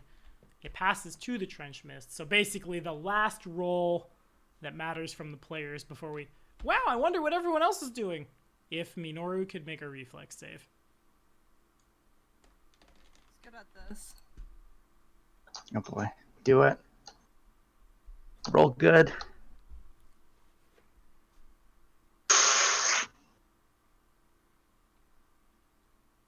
Is there anything you can do to modify an 18? I mean, aside from my hero point, I don't think so. Artoris' hero point comes down from the beyond. Does Minoru get a hero point from last session when I didn't use one? Minoru did bark. He did do a reflection today. I don't think. I mean, like, I'm not near him, so there's not really anything I can do. Oh, you know what though? He is quickened, so his reflex saves are 2 higher. Okay, that is what was important. Oh wow! Holy. So, but Jubilost. Minoru borks and lands adjacent. Bakken probably just like runs to the back of Minoru and then runs forward. Unfortunately, Jubilost does not quite make it and is dropped. But then Ionia, Minoru could just grab him before it goes around to Jubilost, and Jubilost would get hit. I'm assuming you would like Minoru to GTFO? Yeah, so Minoru will grab Jubilost again, and then he can make, with his regular movement plus his quickness movement, would be 85 feet of movement. And then for my action, I will give Grom quickness. All right, that's good enough. Senya gives him +2 armor class, +2 to saving throws, and 30 additional movement speed. Which is enough to beat the thing with the fly speed of 40 with perfect maneuverability. Jubilost falls out of Minoru's jaws. Minoru is able to basically just grab him back out the air. He screams as he falls into the mist and then kind of squeaks as he's bit by a much bigger than him Great Pyrenees. And all of you are able to escape the horrors of the trench mist. Oh boy. You ever wonder what everyone else is doing? Meanwhile, everyone else, y'all, friendos. So that's what a complete shit show looks like. That's worse. It wasn't a complete shit show. Everybody survived. This is actually much better outcome than the last adventure those two had. Yeah. Honestly, like, we disengaged early enough to, like, be able to escape. By the skin of your teeth. Yeah, holy. And it was, all it would have taken us one bad reflex save here or there, and it would have been a completely different story. Indeed. Senya's completely, like, dejected at, like, she failed. Just like... Yoni, on the other hand, feels like a hero. Jubilost probably is still just squeaking as Minoru is running as fast as possible. His hair dye and a lot of his hair, as truly y'all have been exposed to chlorine gas, basically. So that does what that does to all of you, and you are all bearing the scars of that, except for wholesome Minoru and Ionia. Those two were not hit by the trench mist. It was very close. It was so close. Oh my god. I'm gonna throw the dice. I have failed you all. I was not strong enough. We tried. It would have been 35. He'd have been fine. Anyway, squad, as you... 1B. Class 1B. As you make your way downtown, you all notice what Senya already knew was there. There's an old elven tower up in the mountains. It would be a hell of a climb to get up there. But there it is. That is also where the rock was nesting. How long is this journey to the... Wait, what rock? Big Bird. The one bird. we're eating. Yeah. I thought rock as in like rock, like stone. No, not a stone. How high is it? Uh, Really, really high, like fantasy setting high, or Or realistic. 3:58 p.m. and for I a open the giant book that the adventure path is in. Condor. With an hour left on the clock, I open the book that is important. It is. It's not short, I'll tell you that. I'm looking. What was it called? I don't remember what it was called. Why wouldn't they just say this is Talon Peak? Yes, that makes sense. That's where a rock would be. Dank. It is about, near as you can tell, something on the order of like 250, 300 feet tall. Not within my teleport range then. Damn it. I really wanted to be cool. For the first time in your life. Wanted it. You're gonna teleport up there. It was going to be awesome. Okay. Hey guys, what's up? Right. My tower. And then you're up there, and it's like a nest of baby rocks, and you're in the nest of baby rocks. I got a day before I can get down. You're like, how do I get down? Climb check? God, no. Don't need those anymore. We got the travel domain. But yeah, how long of the travel is this? It's been, for y'all probably get here around the time that these guys are deliberating about what to do with the haunt, because you have a road to travel. Yeah. So, all right. So it'd be less than a day. Yeah. Probably. Our carriage gives us overland movement speed twice that of what a horseback would give. So. You get there real fast. Then you're there in a few hours. They are still cleaning up the Sootscale Caverns. It seems to be an all clear, but folks are being vigilant. During the trip, while we're in the carriage, Kalira would be sitting across, like on the other side of the carriage from Arturus, and like kind of just staring at him the whole journey for like good first hour or so, just staring at him. And then eventually she'll say, "So, priest, I hear you killed yourself a true priest of Gore." And like throughout that hour, there would have been those moments of like, I make eye contact, like, is this still going on? And then look away and periodically look back. Yep, still looking at me. Okay. So you say that, and then I just sort of turn and kind of meet your eyes and just say, I did what had to be done. Yes. All right. So what the fob tells me is you were quite enraged. In fact, he banished your angel thing. Well, in case it was not obviously clear, the Arbiter is back under you as the familiar, and all that's good again. Right. I hope so. I don't know that I would consider myself to have been enraged, but it was certainly a very traumatic experience to have him blinked from reality, essentially. Am I in earshot of fashion? Am I in earshot of this conversation? I assume we're on the carriage, yeah. I would think so, unless Clear doesn't want that. It doesn't matter. It must have felt pretty good, huh? To take out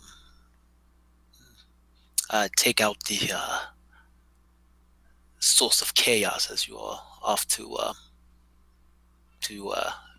espouse that you are so keen on. Yes. I sort of put together what Clear is doing, and I kind of narrow my eyes a little bit, and I did my duty. Yes, you did your duty, priest, but how did it feel? I mean, you are human underneath that, aren't you? She taps his mask. I mean, the mask is mostly pretty sure that's human under there, yeah? I am. Like, kind of warily looking at her. Well, tell me about it. I like a good fight story. Come on, it wasn't all just business. I mean,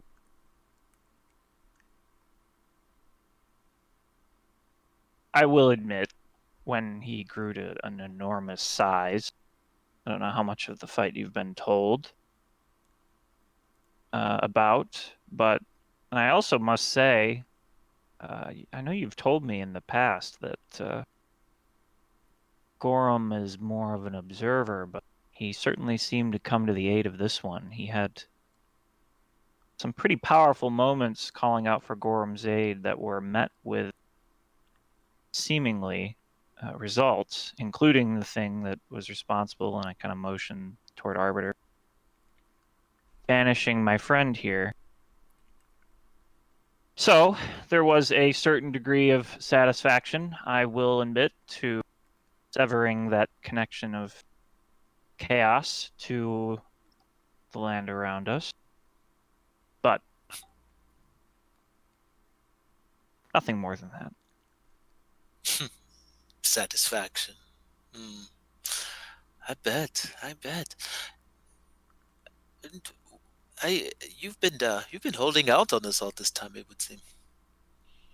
I wouldn't have. I've always thought you were a bit of a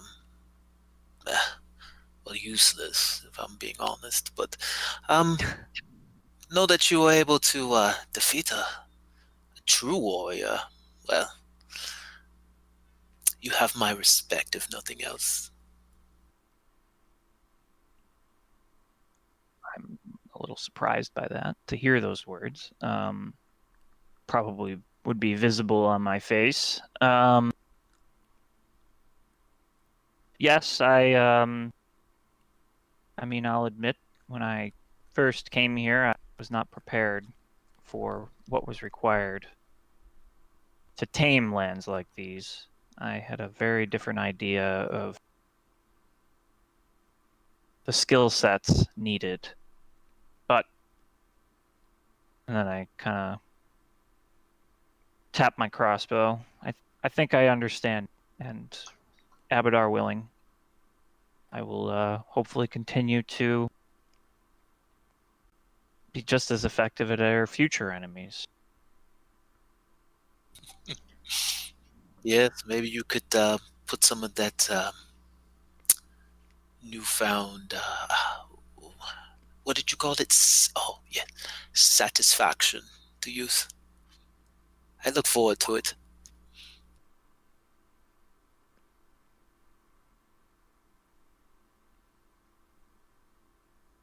Are you talking about the wizard tower, Del? No. Yes, he is. Well, no, because over the course of basically a year, he became like super strong. Oh. It's a Dragon Ball Z reference. And once again, I definitely am. I know Kalira well enough that I know what she's doing, but I'll just say indeed. Or give her the old side eye. But for what it's worth, I must admit, the fact that you were able to parlay with Hell Knights and not die yourself or make enemies out of them, I find that I have, and I sort of like, it pains me with these words to leave found a bit of respect for you as well. Really? I mean, that was nothing, darling. It's, my mother was she was a servant for, folks like the fop over here. She used to teach me some things, though it kind of pains me to my knuckles kind of burn when I think about it. She wasn't much of a fighter, but she was lethal with a wooden spoon, mind you, if you reach for the wrong fork. I know the kind. I kind of look at Kato. But she's a crazy bitch. Snuff of her. Whoa. Banat. Banat.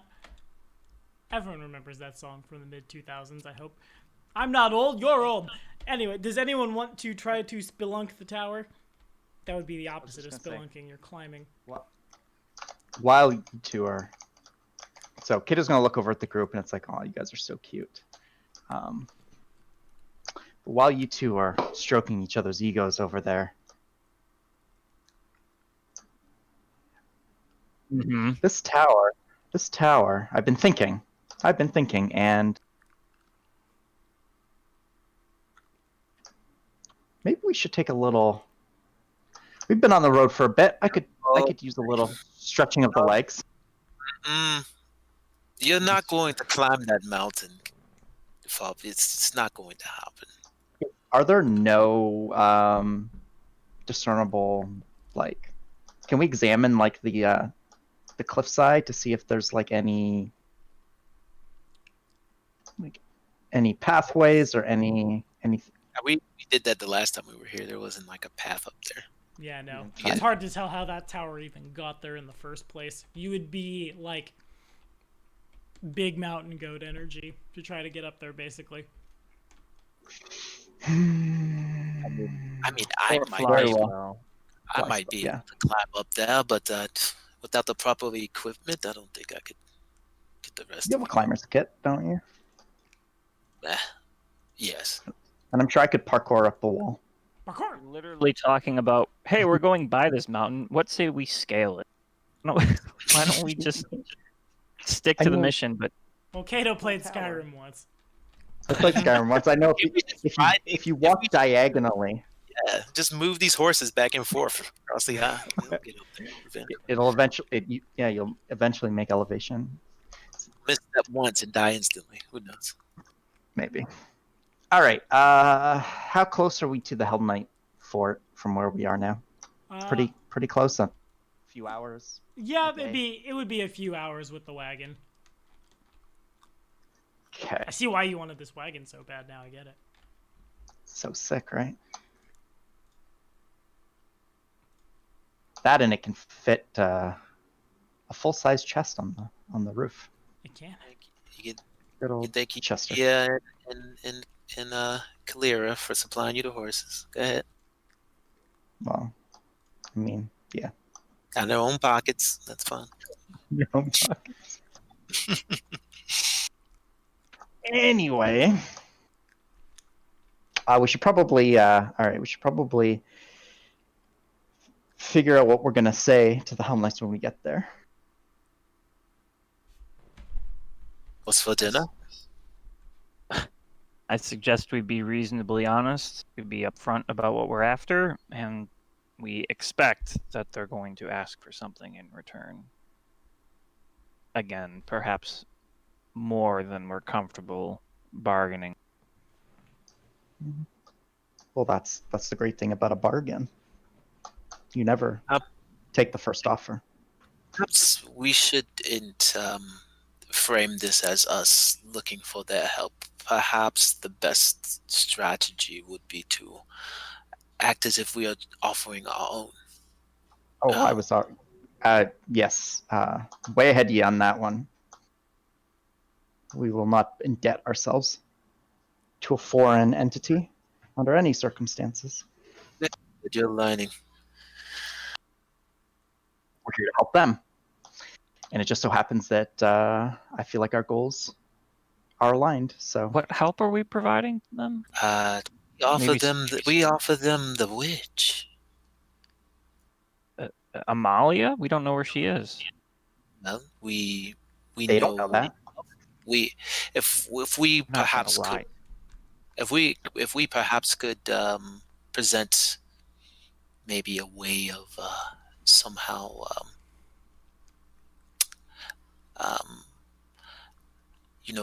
letting her down her defenses enough for her to come back.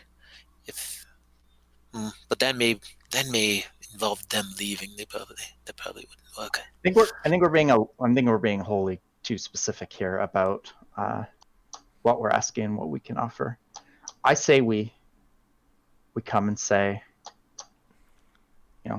introduce who we are. Say that we're willing to, help them be their allies in their hunt for evil magical beings in this area, as we too are looking to bring order to the chaos that is the Stolen Lands. We have, very much similar mindset of, what this world should look like. I mean, obviously there's differences, but from a macro perspective. It's, we kind of want the same thing, order where there is chaos. And mentioned that, we're currently dealing with an agent of chaos that is, a huge threat to civilization everywhere, aka the Lich. And if they could provide if they had any information or anything that would that could help, we could work together to bring an expedient resolution to this. To be clear, problem. Out of character, Tommy, Arbiter didn't ping the Lich as an agent of chaos, did he? He did not, no. Yeah, I didn't think so. He's probably completely out of character. He's probably maybe even lawful evil. He just thinks his own laws and codes are above ours because we're pretty sure he's lawful evil. Yeah. Yeah. But regardless, that's just kind of an aside. He was lawful evil. He was offering deals, so you know what I mean. Yeah, and he's basically. He probably has his own method to what we perceive as just random nonsense. It probably all is to an end that we just don't understand. Sure. Again, that's out of character. What I will say in character, though, is I would heavily advise not lying to a helm. No, who's lying? Well, what I'm saying is we're not going to. You intimated earlier that we would imply we had Amalia to give to them and that they didn't know any better. They will know better. Sure, she's in our basement. And when they help us dispatch of the Lich, we will hand her over. They will know you are lying. Fine. If you think I'm thorough, you haven't seen the helm. You haven't seen anything yet. Fair enough. All right, back to my other plan then. Just say, we're both after the same things. Fine, I won't use the word chaotic because the Lich isn't chaotic, but he is a threat to the order. He's a lawbreaker. I would put it that way. Sure.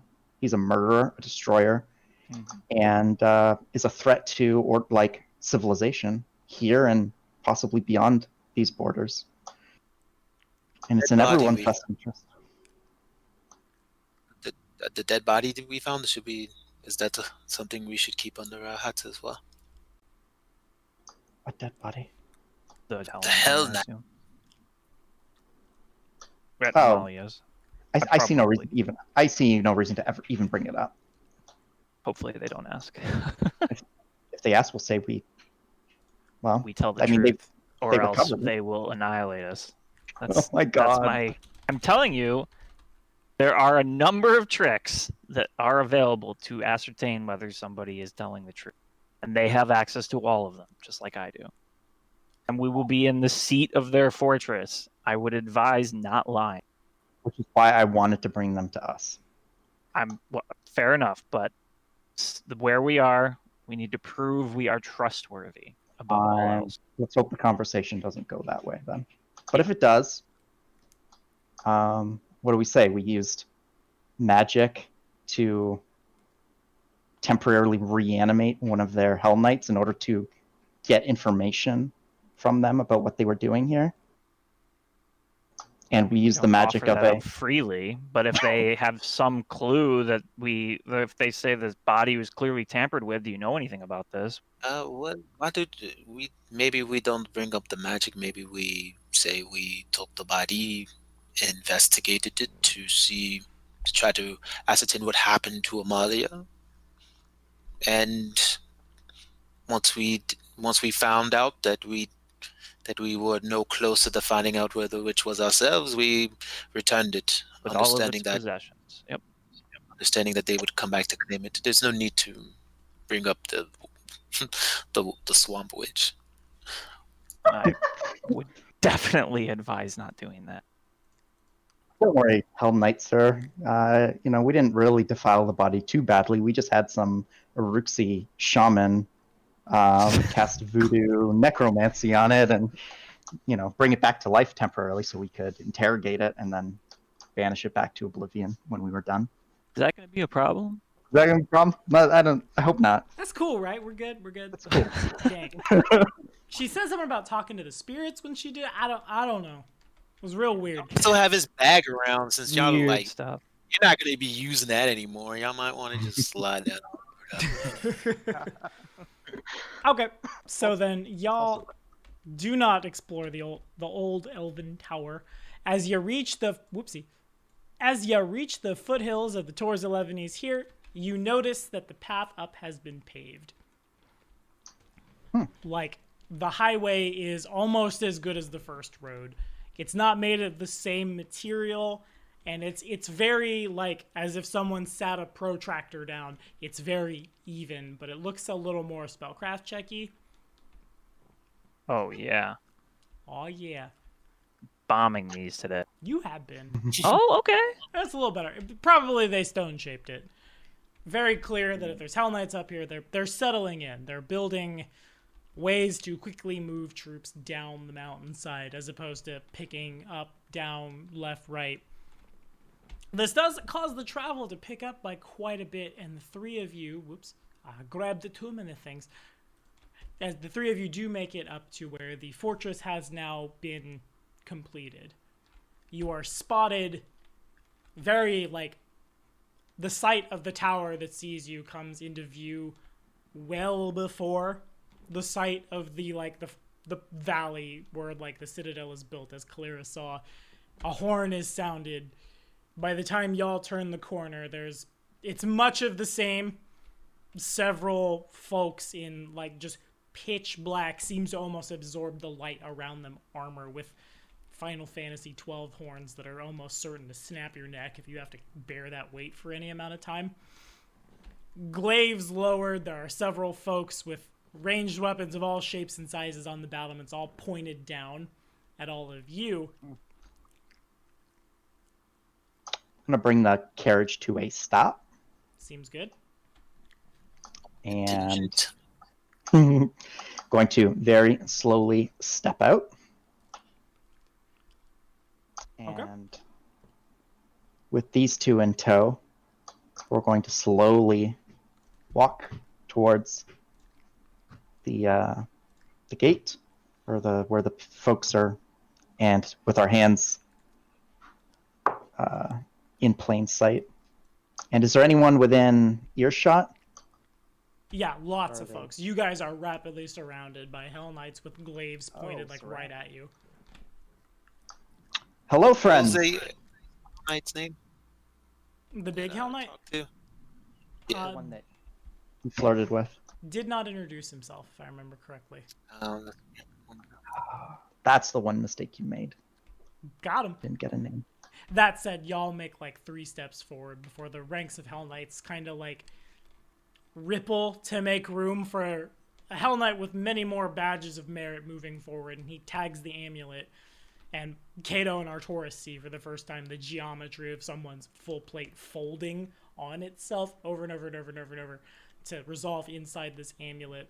Very clearly a tiefling man. Very, like, diamond or, like, triangle pointed down jaw horns that run.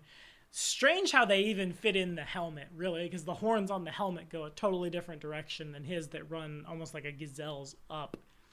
Unnaturally scrawny despite his bulk, tail kind of flapping down at the bottom. Well. If it isn't the... Oh, what is it? Headman, shall we say, of our neighbors. Welcome. Your hospitality is legendary, as he looks around at all the glaives pointed at him. Well, we can't take any chances, you understand. What with the witches, necromancers, and other... He kind of like, as he's saying this, he looks down at his nails, and with his thumb, which is like, his thumbnail is sharpened to a point. The other nails aren't, and he's kind of like picking dirt out of them. Undesirables that live in this part of the world. So glad to finally meet you, by the way. Yes, I've heard so much about you as well from my companion here. Grabs Claire by the scruff of her neck and pulls her forward. Ah, yes.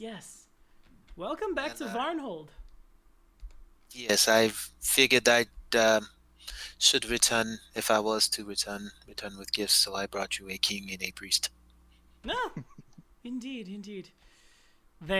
He turns and folks turn at the same time, and he puts a hand up to his, like, collarbone and leans down in a half salute. An arbiter. all the way from Axis to see us. We are indeed truly blessed. And you must be the tax master. Do you have a name, friend? Yes, sir. My name is Arturus Vil. And I return the respectful sort of bow. Vilmeyer. He's snapping in time with us. I myself can't snap, so I can't. I'm weak.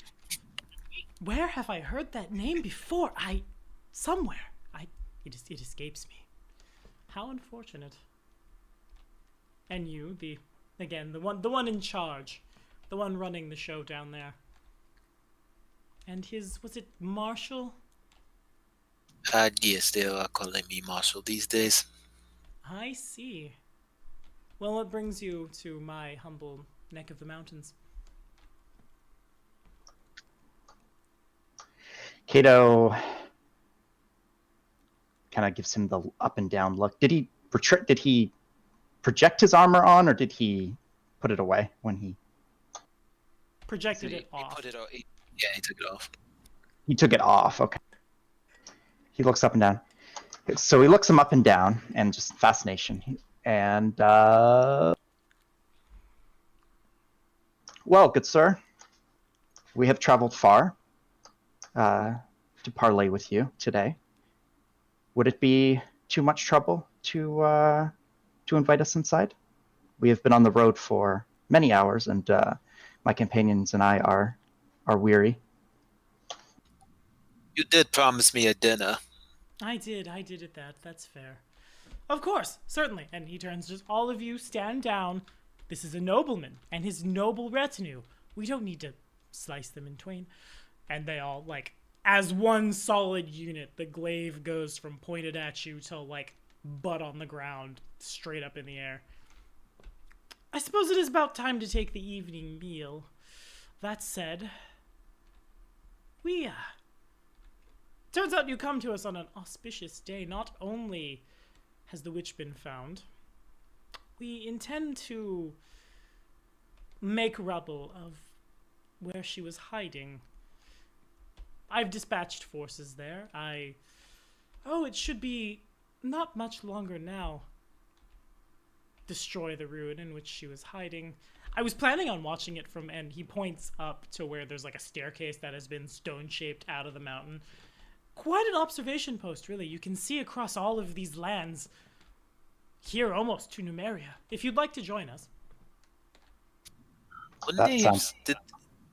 They don't see the haunt over there? Do they see the mist and stuff?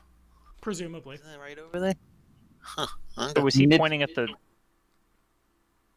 Where was he pointing exactly? To, next to him, there are stairs that lead up into the mountains in such a way that he would have, a big vantage point from, the top of it. He's pointing at the thousand steps to the throat of the world kind of thing. Is that toward the Elven Tower? No, just, a random thing. If y'all are here, he is pointing, here. As part of his keep. I had that wishful thinking, too. Yeah. And I accidentally grabbed that. Oopsie. Go back where you belong. There we go. Without waiting to see if you'll follow, he turns and begins marching up. Cato will follow him in behind. I wouldn't miss this for the world. I'm curious where he's referring to. If he has a vantage point that can see everything, that's fantastic. It's almost like having a world map. Think they have our bag? They might have our bag. And indeed, it points all of this. You are able to see. You can see your house from here, quite literally. As you're very high up, it's almost hard to breathe now. He directs your attention towards Candlemere Tower. No! I had a hunch.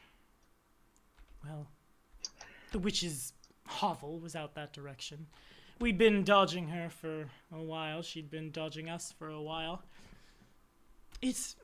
I won't bore you with strategy, but suffice to say, run the creature where she has no trees to teleport from. Rapidly she becomes cornered. And you've cornered her in the tower. Had. She's in the dungeon. We plan on executing her in the morning.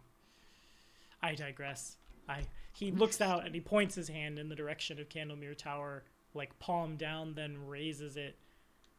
Reason's flame consumes the shadow of corruption. He closes his hand in a fist.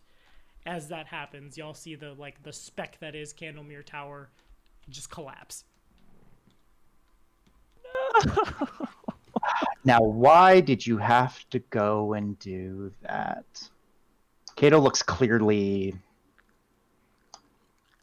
sad as he sees the tower collapse. Was that really necessary? You have the witch in custody. We do. And we've destroyed a monument to chaos, monstrosities. I dare not pronounce the vile name of whatever in the blackest abyssal hellhole they were worshipping there. Now we won't have to worry about it. Fair enough. Well done. Well, yeah, I kind of forgot about the whole, the things that Esker tried to make friends with that were coming out of that hellscape. The last thing we need is some strange tentacled monstrosity crawling out in these lands. It might be a decent morning workout. He rolls his shoulders. As that's happening, there's kind of like a snap pop down in the valley as y'all see like the tail end of, like, you can turn and see from whence you come. A couple of, probably the group is an unnecessarily large amount of Hell Knights with one wearing like black robes that obscure their face, teleporting in and marching single file back into the keep. Well, that's so cool. In any case, forgive me. I'd so been looking forward to that. Shall we? I believe you said you were hungry. Famished. Well, let's see what the servants can whip up. He turns, makes his way down. Does anybody in the party speak Infernal? Oh, yeah. Fluently. No. Oh, well, Arbiter, but without him relaying to me what it is right now, I don't think I would. And as he makes his way to the bottom and y'all follow him, he snaps his fingers twice, says something in Infernal, and as y'all cross under the gate into the courtyard of the fortress, about 5 or 6 humanoids in, they're wearing the Order of the Pyre's colors, but there's no armor, there's no muscle, anything to show on these folks, and they're all of they're probably about Artoris' age. I was gonna be they're all of advanced age. Then I remember the High Priest. They move forward, they take a knee, he says something to them Infernal in a very crisp cut off, just sentence or two. They all hand to heart nod and go scurrying into the fortifications. He doesn't turn to see if y'all follow and just continues with all the assuredness of a tiger in his den, marches towards inside the keep. Cato, keeping pace, will just muse that he is impressed how disciplined all of his troops are. Quite the show of order and, well, discipline. I've already used that word, but I can't think of a better word to describe it. It's quite the show.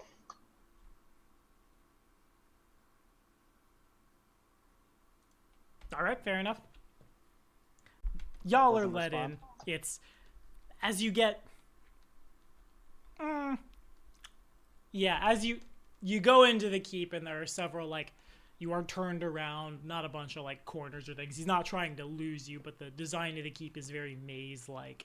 He goes up, down different flights of stairs, eventually resolving in a very grand banquet hall. There's a enormous, about the size of the owlbear you fought pelt, just kind of laid out under this really unnecessarily large table. There's 5 or 6 fireplaces that are all running full bore. The tablecloth is made of the most exquisite silk, upon which is just that red rook, the symbol of their order. He takes a seat on, you wouldn't quite call it a throne, but it's at the head of the table. A very, very nice chair. He claps his hands twice, and there are 3 chairs pulled out by these pretty clearly servants for the 3 of you at the far side of the table. He claps twice again. Sure. They run back, run out in probably the span of about a minute. You're not even... God, knowledge... You know what? I gotta do it. Knowledge, nobility. Yeah! Oh my god. The time has come. Time. Watch me roll this bomb. Or bomb Better this hero roll. point it if you do. It's a 10.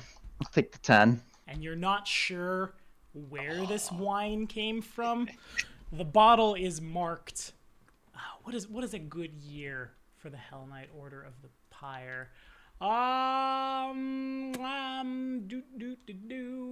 want to just...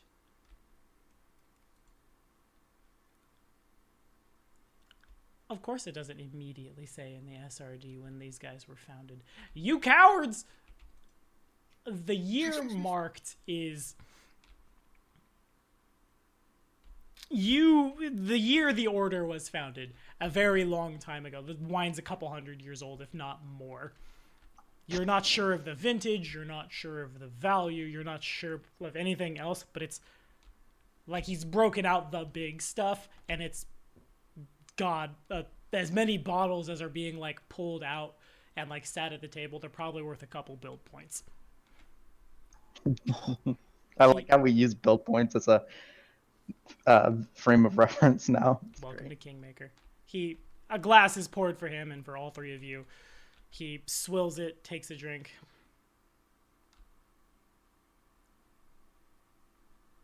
Well, what do you think? We worked very hard on this.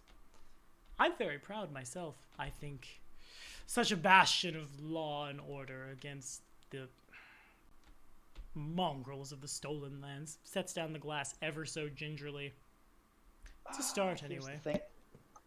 Out of character, here's the thing. I don't know if you guys have noticed. I've made a kind of a pattern of any time, like we're in celebrations or whatever, and there's mostly Kalira is just drinking. Kato never partakes because he doesn't drink alcohol.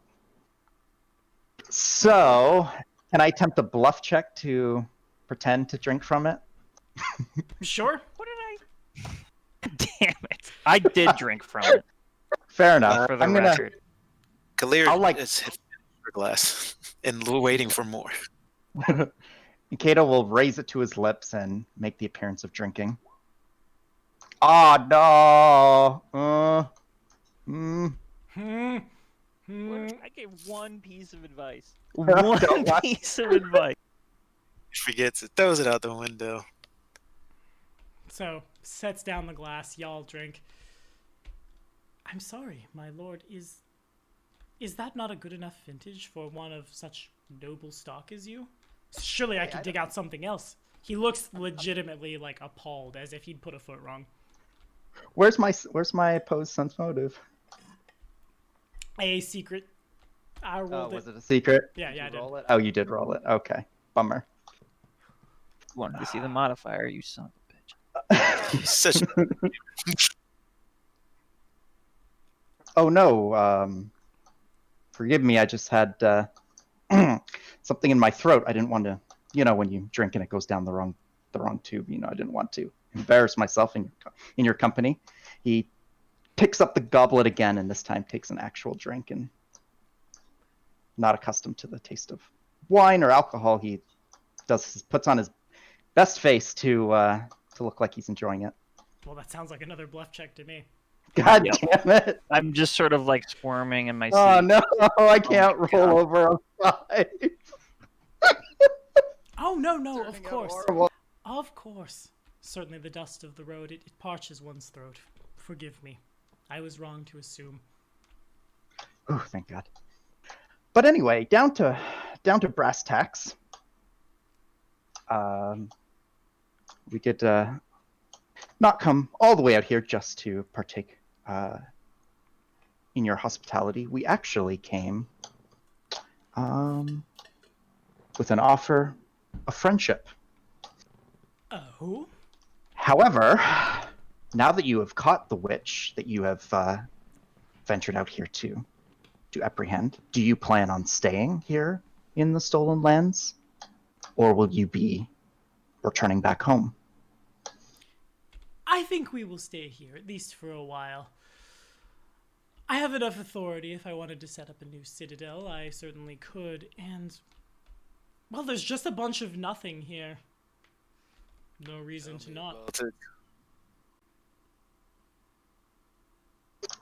We are of the same thought, then.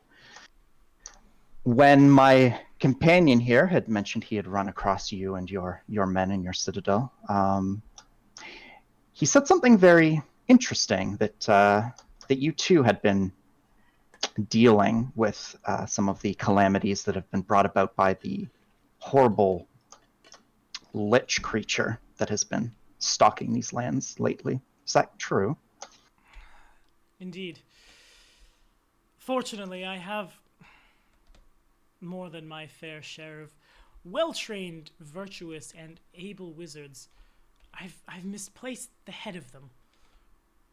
Went out, I suppose, looking for this creature. Has not returned. He shrugs. That is troubling. Old Sifo will probably make his way back at some point. And if not, there's a special place for him. He makes his way back as an undead monstrosity. Unfortunate, but it wouldn't be the first time vile magics have turned our ranks against us. To be clear, out of character, we're talking about the... Did Dal, you brought the question up about the lit?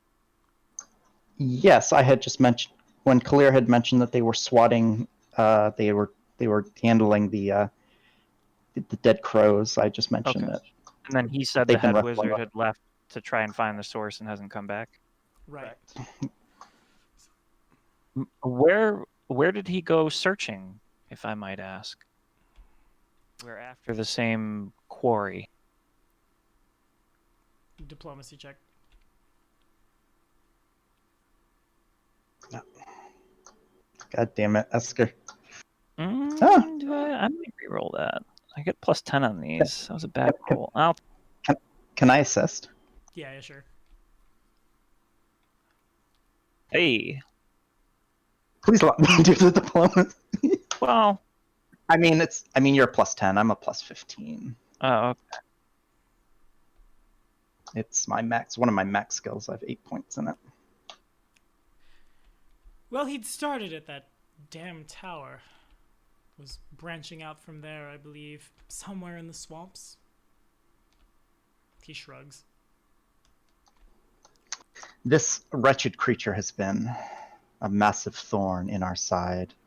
I know you likely have eyes and ears in many places, but one of our settlements was assaulted by this monstrosity and took the lives of several of our citizens before we were able to drive him back into to wherever it is that whatever rock he is hiding under. Oh, how dreadful. Please, my deepest condolences at the loss of your people. I suppose that's what happens when you choose to live in such uncivilized lands. Pity. It is. Losses are unfortunately unavoidable. However, they also cannot go unpunished.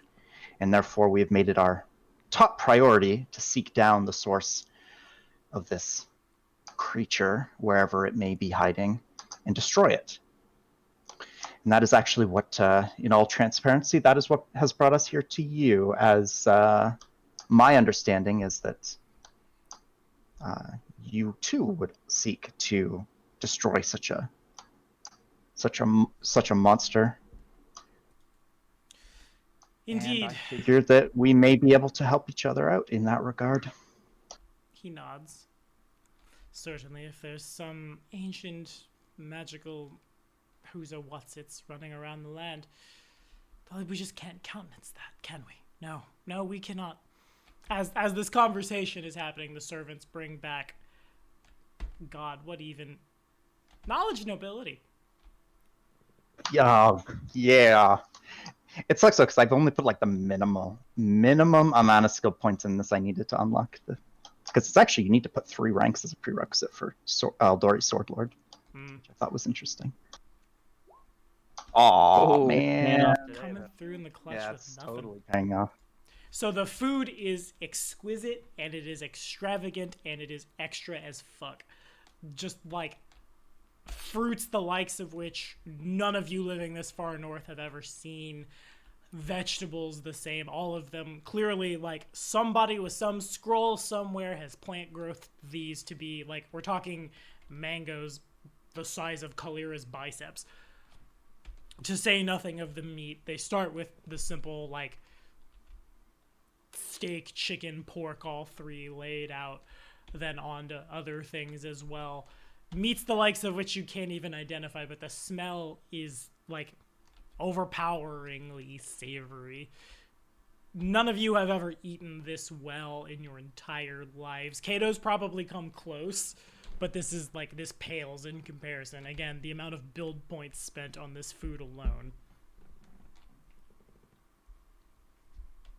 There's like a whole tavern here, or a. And you wanted to feed these people moon radish pies. Oh no, I hear moon radishes are, well, a material component for... Oh, I don't remember the name of the spell, but it... I believe it did something with animating trees. You don't happen to have any, do you? What? Not on hand. Many back home. Oh! You're not cultivating them, are you? One of our major crops. I see. They grow in the wild of these lands. We do not. No, we converted a whole farm. How did we get all the pie? Yeah, out of character, I think Kalira did actually do that. Yep. Planning on poisoning the kobolds. Yeah.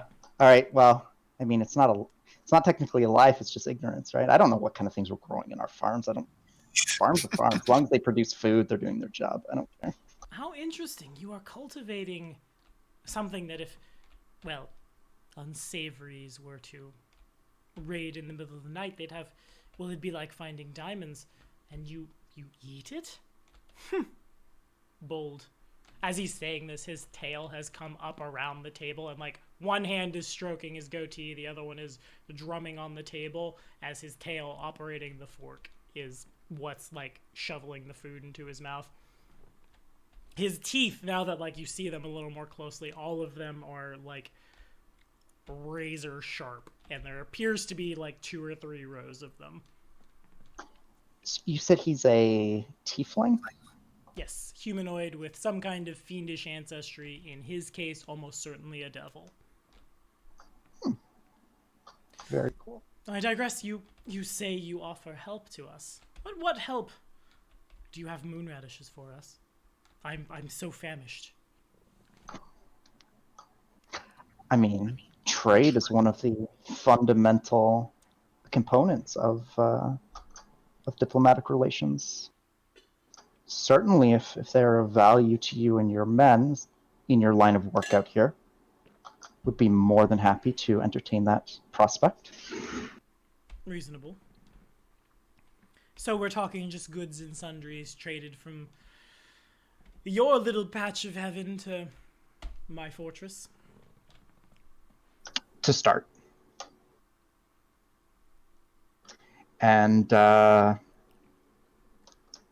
as a token of good faith between the two of us, since we are both after the same thing here, perhaps the sharing of any information or intel in regards to our shared enemy.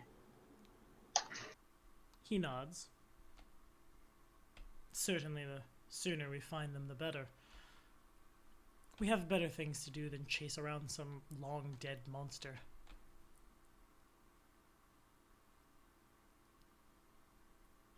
Very good.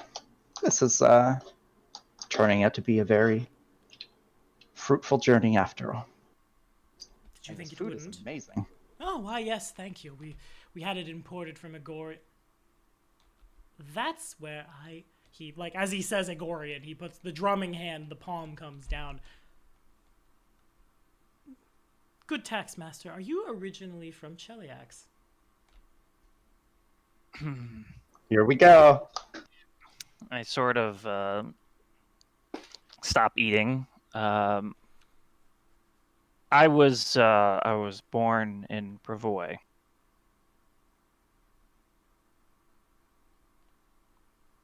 I see. Technically the truth. But I very much remember your name somewhere in... He just continues, like, drumming his fingers. Your parents, grandparents, long-lost brother, something of the sort? I don't know why. For the life of me, I can't not put it together. He, like, as he says that, his eyes kind of, like, flare up. A very, like, his yellowish eyes go, like, bright red for a second. Forgive me, sometimes I lose my cool. You were saying? It's quite all right. Yes, actually, I was born in Brevoy and have lived there much of my life, but my parents did indeed come from Chelia. Well, you are quite away from home. What brings you so far north? Oh, well, I was I was born here. So. But you understand. Your family line, the lineage of the Vilmeyers. It's you would definitely be able to see Artoris is starting to get visible uncomfortable. Sort of pauses a moment. My parents, my father specifically, never told me too much of the details, but he did tell me that they had to leave Cheliax at one point. I see. But they are dead now, both of them, some time ago. Oh my. What happened to them? It was a rather unusual disease, at least as much as anyone could ever figure out. They were stricken ill and died within the day, but it didn't spread to anybody else. I see. And do you have any surviving brothers, sisters, children of your own? None that I know of. Indeed. Last son of a noble house, fled far from much better lands to this wonderful pocket of Avistan, only to have their parents stricken dead. It must be so lonely for you.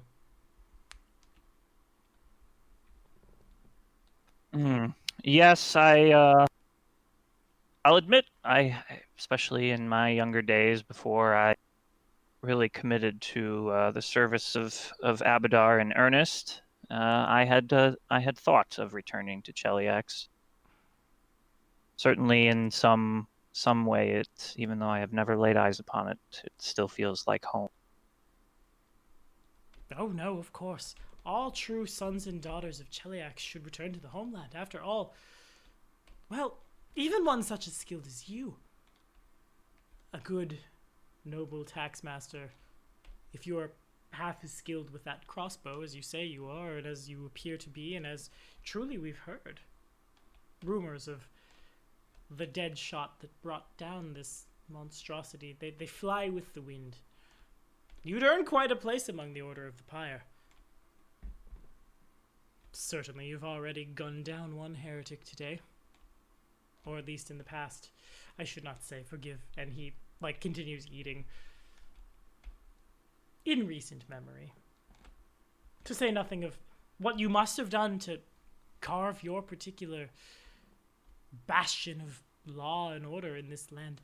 They tell me Abadar himself has created a road from some trading post all the way down to your capital city, just overnight. Indeed. The most divine of blessings, and truly your words honor me. Must be nice. We had to build our road ourselves. Took us 4 or 5 hours. If only we could have it. And he snaps his fingers. Probably like snaps his fingers, snaps his tail at the same time. I'll admit, I'm very impressed with the speed at which you've constructed all of this. It is truly remarkable. Well, we were sent on this expedition. I suppose we should send someone back to Anchor's End to collect. The contract, it was a sizable amount of gold pieces, enough to build this citadel, and not even my own signifiers. Hire wizards from Restov to build these roads for us, to build this very keep for us. Certainly we'll have money left over after we've paid them and they've all returned home. And perhaps a bit of recruitment. Tell me, your populace, do they... If we were to, well, send a recruitment team down, the pension is quite nice. Do you think they'd be willing to come join us here? Is that directed to me or Kato? At you. All of us. Me? Yeah. Well, I'll be honest. Folk that we have encountered here are largely the sort that I think would get along here. A lot of good, faithful Abaddon followers, and certainly more since the road. And Erastil was the predominant faith here. Plenty of them still around. But in general, I think, especially in our city and in our town, you would probably find the right sort. I see. Well, we'll have to certainly send a team down, see how many young, able-bodied men and women might be willing to put aside farm implements, simple country bumpkin living, and come here. Earn a good, noble, and honest keep. Hold on, out of character. Esker, are you literally endorsing them coming into our towns and scooping up citizens for their order? Yeah. I'm about to jump in on this pretty hard. It would seem to be he is ahead. endorsing the Hell Knights climbing in your windows. I snatching am in people up. character doing that. I'll be like, hold on, Hell Knight. We're building an army here for... And in fact, I should say I'm building an army here. If you want to send your recruiters down, know that you'll be competing with me directly. Now, I don't mind competition, but I don't play fair either. Fine by me. A little competition keeps the blood flowing. Indeed. Kato puts his fork down. He's been just kind of chewing his food as this discussion has been happening. Clears his throat. Forgive me, my lord. I was so enraptured by this delicious meal that I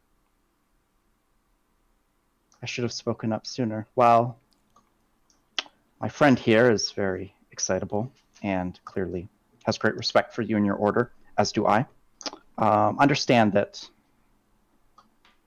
the border of Concordia is sovereign land, and its citizens and the people that live there, sovereign citizens of the Kingdom of Concordia.